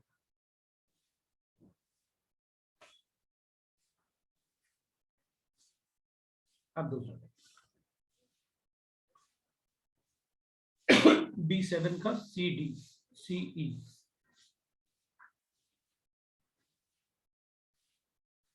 B7 का CE बताओ। B7 का C देख लेते हैं। C में अपन को गिवन है और रिंग गिवन है,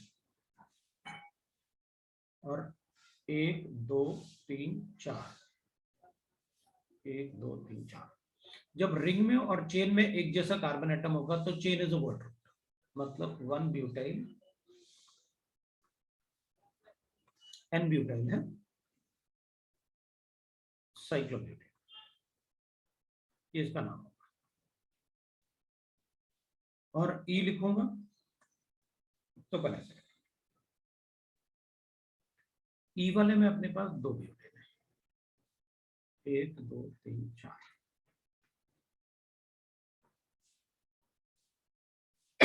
अब मेन चेन ये होगा, this is the main chain, as it has more substituents.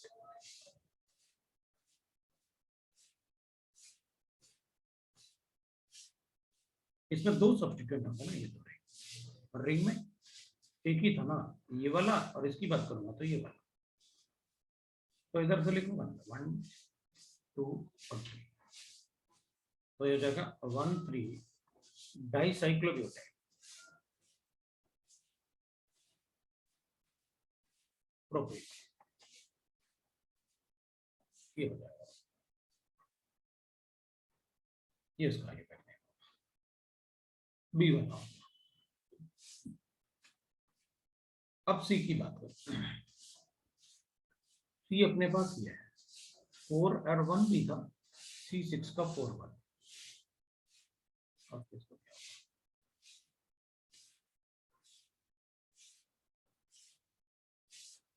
वो अनम्यूट किया था ना बीच में, मतलब वो हो रहा था ना कि घर में झगड़ रहे थे मम्मी पापा से,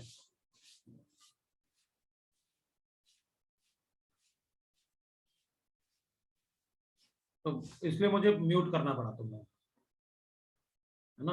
नहीं तो मैं तो चाहता हूँ ना कि मतलब बिल्कुल झगड़े अपन कि नहीं ये कैसे ये कैसे, लेकिन वो मुझसे झगड़ने की वजह मम्मी पापा से झगड़ रहे, इसलिए मैंने तुम लोग को म्यूट किया।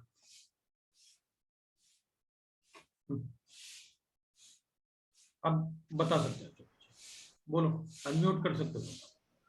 सर ये ब्लू वाले में आपने अल्फाबेटिकल ऑर्डर कैसे देखा B4 वाले में?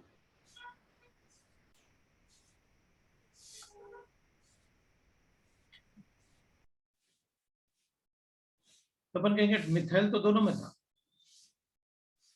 इथाइल भी दोनों में था, तो फिर टर्शरी ब्यूटाइल और प्रोपाइल से ही चेक किया था। ये ब्यूटाइल था ना, वो प्रोपाइल ओके। था। अब बता, फिर अपने पास सी वाले की बात करें। सी वाले में C6 है अपने पास।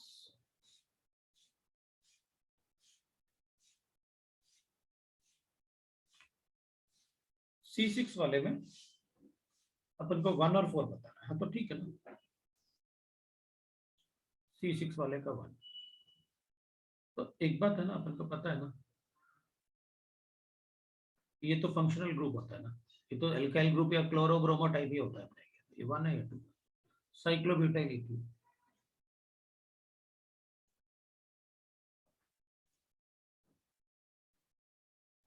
ईथ 1 इन लिख लो या इथीन लिख लो, फर्क नहीं पड़ेगा, और 1 साइक्लोब्यूटाइल लिख दो तो भी फर्क नहीं पड़ेगा, क्योंकि इधर से लिखो या इधर लिखोगे साइक्लोब्यूटाइल तो इधर 1 2 लिख लूंगा, इसलिए वो 1 लिखने की जरूरत नहीं है, अपन लिख भी सकते हैं। फोर्थ वाला, फोर्थ वाले में अपन को ऐसे लिखना है।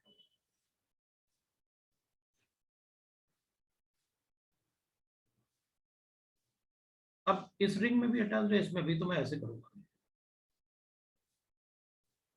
तो इसको लिखूंगा 1 इथाइल एडीन साइक्लोहेक्सेन। ये एज अ सब्स्टिट्यूएंट बताया मैंने तुम्हें कैसे लेते हैं। अब देखना, मैं नेक्स्ट पेज पे लिख रहा हूँ, हाँ? अगर अपने पास ऐसे की बना और ये मेन चेन से हटा कर, या फिर लिख सकते हैं मिथाइल,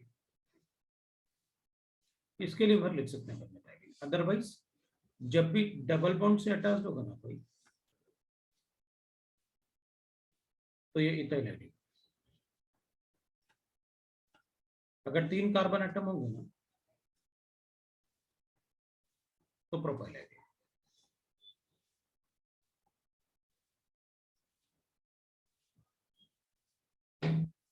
तो अपन को ऐसे गिवन था ना, इसमें ज्यादा कार्बन थे और इसमें कम कार्बन थे, तो अपन ने इसको सब्स्टिट्यूएंट मान लिया और उसको लिख लिया अपन ने इथाइल एडीन। देख लेते हैं, इथाइल एडीन साइक्लोहेक्सेन सही है। फिर अपना सी के बाद सी कुछ भी नहीं था, फिर D4 है, और D1 का D भी है, सो D1 का D और D4। तो पहले D1 का D बताओ। D1 के D, ठीक है। IUPAC name of the following compound, D1 का D मुझे ऐसे लिखना है। अब देख, मुझे ऐसे लिखना है, ये मुझे ऐसे लिखना है,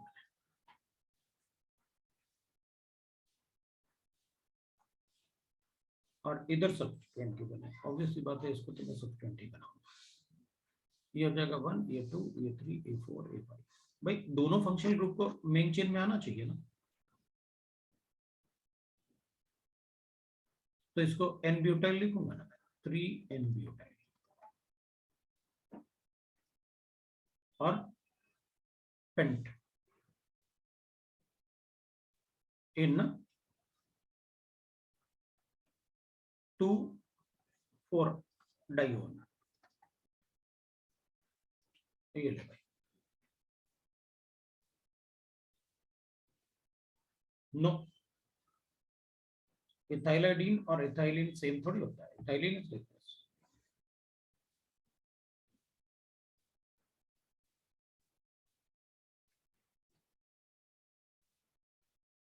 ये होता है, नहीं, इथेनाइल ये होता है। इसको इथाइलिन लिखो या इथेनाइल लिखो, एक ही बात।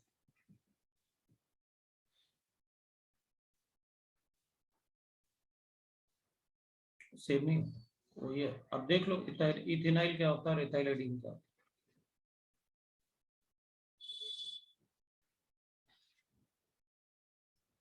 अब ओके ना लिखना, नहीं तो अरे भगवान।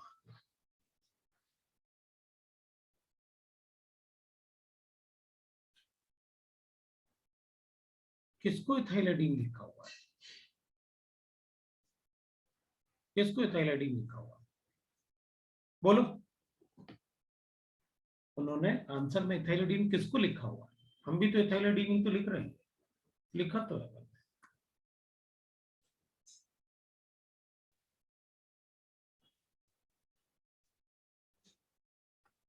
किसको लिखा हुआ बता? D1 का D, D4 देखते हैं। तो बोल दो ना इतना सर, क्या लिखे सर? E का डिफरेंस ये आ रहा है, पता नहीं क्या बोल रही है। तो सर ऐसे पीछे उन्होंने है ना ये, क्योंकि सर अगर ऐसे आपने लिखा है LIDINE और पीछे दिया है DENE, तो कोई डिफरेंस तो नहीं होता है ना? इस वाले में यस सर। चलेगा, कोई प्रॉब्लम नहीं है। आप ही लिखो, इथाइलिडीन लिख दिया, चलेगा, हाँ सर वही पूछ रही हूँ। कोई प्रॉब्लम। तो उतना पूछना है तो उसके लिए पता नहीं क्या क्या बता रहा था मैं। D4 को देख लेते हैं।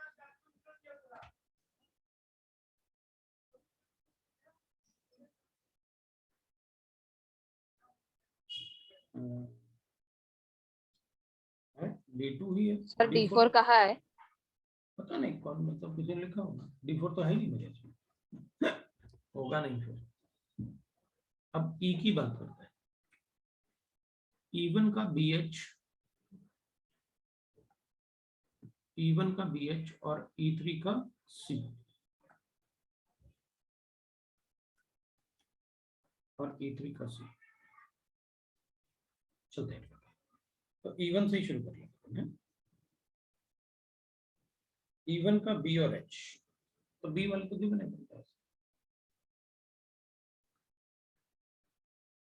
E1 का B, तो अपने पास ऐसे बना है CH3 CH2 CH CHO, बीच में CH2 CH CHO और CH2 CH3, नहीं सिर्फ CH2, ठीक है। ठीक है, यहाँ से नंबरिंग करो, यहाँ से नंबरिंग करो, क्योंकि दोनों ही फंक्शनल ग्रुप है, लेकिन ये ई होगा तो अपन को ऐसे लेना पड़ेगा। भाई दोनों फंक्शनल ग्रुप को मेन चेन में तो लोग ही लोगे ना, और यहाँ से नंबर करो और यहाँ से नंबर करो। IUPAC सेम आ रहा था तो अपन ने क्या, वो लोएस्ट सम सेम आ रहा था तो अपन ने अल्फाबेटिकल, ये इथाइल हो गया, ये methyl, 2 ethyl 4 methyl pentane 1 4 dial, भाई डाइल हो जाएगा ना, 2 एल्डिहाइड। सर जैसे आपने क्लास में COOH का बताया था, वैसे नहीं कर सकते? अरे इसमें फंक्शनल ग्रुप में कार्बन है ना, OH में फंक्शनल ग्रुप में कार्बन थोड़ी होता है भाई। जब फंक्शनल ग्रुप में कार्बन नहीं होता है तो हमें क्या फॉलो करना होता है? Lowest locant rule along with longest chain rule. लेकिन अगर फंक्शनल ग्रुप में कार्बन है तो नंबरिंग उसी का कार्बन से शुरू होगा, चाहे कुछ भी होता है। बोलो,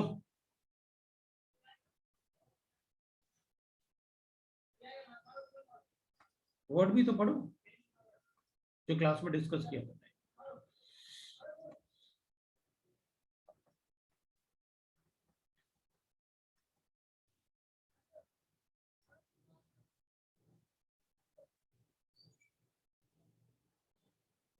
ठीक है,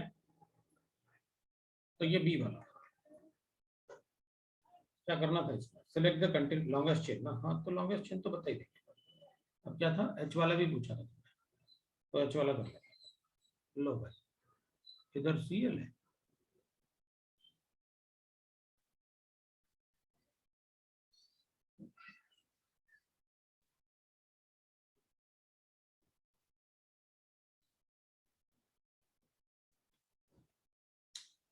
ये 1 होगा, ये 2 होगा, ये 3 होगा, ये 4, ये 5, ये 4, ये 5, तो अल्फाबेटिकल ऑर्डर में, क्योंकि सब कुछ सेम आ रहा है, ये अल्फाबेटिकल ऑर्डर की वजह से।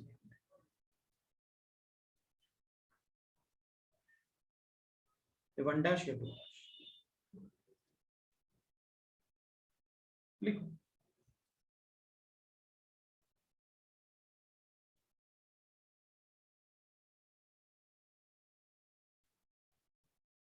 अगर थर्ड कार्बन एटम पे CH होता तो भी वर्ड रूट यही होता।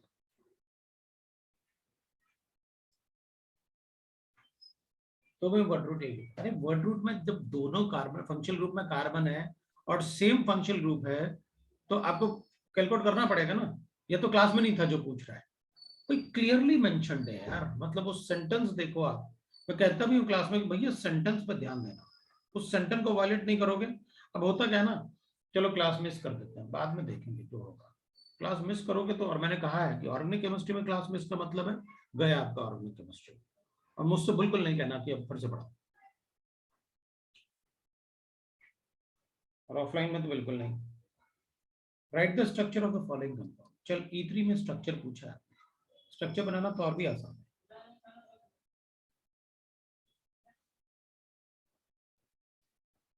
First write word root,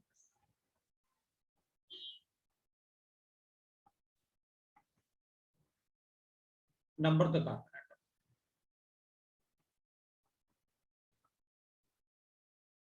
add substituent. Sir ये लिखवाया है क्लास में। हाँ भैया, लेकिन फिर भी ना, मतलब लिखवाया होता तो यूज कर लेते ना फटाफट। अब देख, साइक्लोप्रोपेन कार्बोक्सिलिक एनाइड्राइड है ना, तो अपन लिखेंगे अगर साइक्लोप्रोपेन लिखा हुआ है अपन ने, और एनाइड्राइड का मतलब क्या होता है?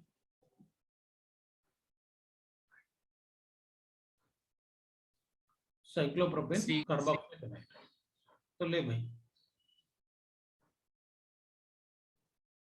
ये नाइट्राइड। और साइक्लोप्रोपेन का मतलब क्या होगा अपने पास, अपन को ये लिखना ही लिखना है।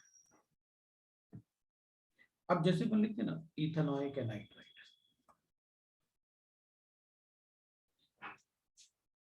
साइक्लोप्रोपेन कार्बोक्सिलिक ये है, ये लिखा मैंने वर्ड, साइक्लोप्रोपेन कार्बोक्सिलिक लिखा था उसने, और उसने कहा एनाइड्राइड बना दो, मतलब पानी हटा दो इससे पानी हटा दो। अरे इससे पानी हटा दो, हटा दो, क्या बचा अपने पास? नहीं बचा।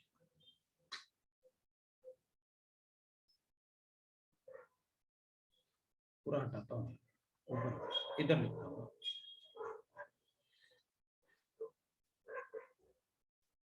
पानी हटाने के बाद क्या बचेगा आपके पास? ये बचेगा, ये cyclopropane carboxylic, this is cyclopropane carboxylic.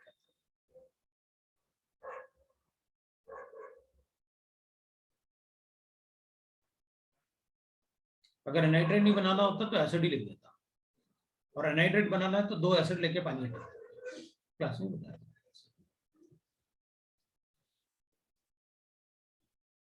E4 का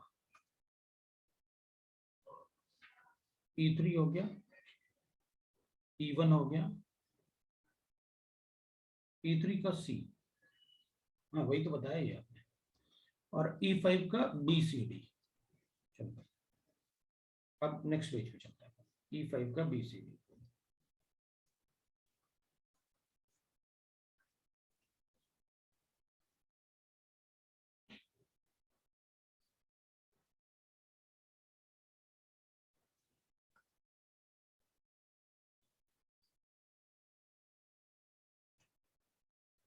E5 का B देख लेते हैं। तो ये तो बेंजाइक एनाइड्राइड हो गया, ये तो बेंजाइक एसिड होता है।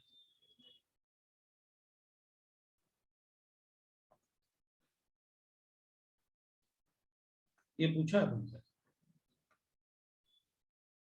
देखो IUPAC name of the following compound ना, तो ये अपने पास बेंजीन था, कार्बोक्सिलिक एसिड था, और अगर ऐसे बनाओगे तो नाइट्राइड हो जाएगा। ये आप ऐसे भी लिख सकते हो बेंजाइक एनाइड्राइड, क्योंकि अपन ने ये वर्ड रूट पढ़ा हुआ, बेंजीन से एक कार्बन एटम और एक भी हाइड्रोजन नहीं, बेंजाइक एसिड। दोनों ही करेक्ट। ये एनाइड्राइड है, बेंजीन कार्बोक्सिलिक एसिड था तो अपन को एनाइड्राइड बनाना था। अब एक मिनट रुकना, मैंने पहले आपको समझाने के लिए बनाया था।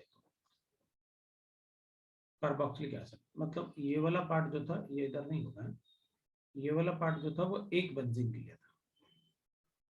अब बेंजोइक एनाइड्राइड, इसका नाम लिखेंगे तो बेंजोइन कार्बोक्सिलिक एसिड है ना, तो लिख दो बेंजीन कार्बोक्सिलिक एनाइड्राइड।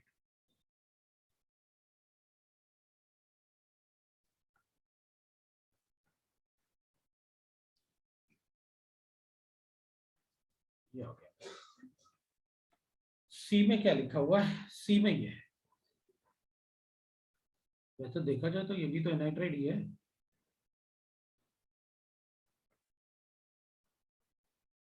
बताओ अगर इसका नाम ऐसे लिखूंगा तो क्या नाम होगा?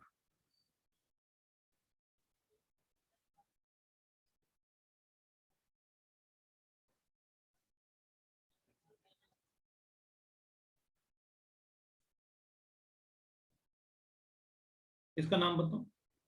तो अपन कहेंगे 1 2 3 4 5, तो नाम लिखेंगे अपन, इसका नाम लिखेंगे कैसे? That is pent 2E 1,5 dioic acid. चल पानी हटाते हैं इससे, तो ये बन जाएगा। इससे अगर पानी हटाता हूं तो ये बन जाएगा। अगर आप यहाँ पर ऐसे हटाओगे ना तो ये बन जाएगा। तो एनाइड्राइड लगाओ ना, ये पेंट 2E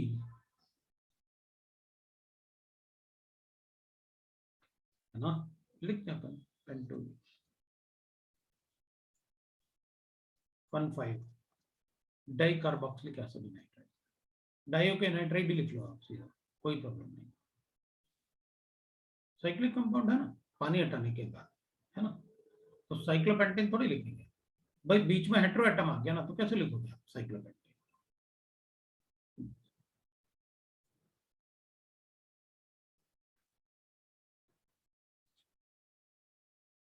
अगर यहाँ भी कार्बन होता तो अपन लिखते हैं ना साइक्लोहेक्सेन साइक्लोहेक्सीन, ऐसे लिखते हैं। जब बीच में हेटेरो एटम आएगा तो कैसे लिखोगे आप साइक्लोहेक्सेन? फिर थोड़ी लिख सकते हैं साइक्लोहेक्सेन।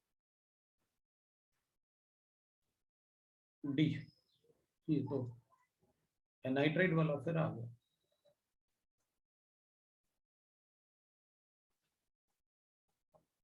ये तो ऐसे हो, है ना, साइक्लोहेक्सेन 1,2 डायोइक एसिड, पानी हटा दो तो एनाइड्राइड बन गया। क्या करोगे? इसको एसिड की जगह एनाइड्राइड लिख देना।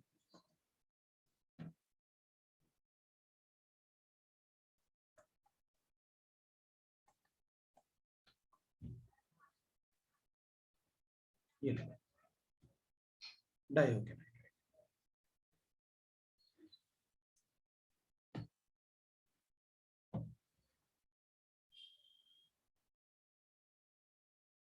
हो गया।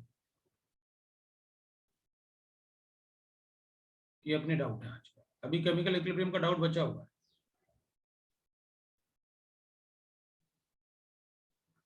E5 को बता दिया ऐसा। तो केमिकल इक्विलिब्रियम के डाउट अभी बचे हुए हैं, ठीक है, केमिकल इक्विलिब्रियम के डाउट अभी बचे हुए।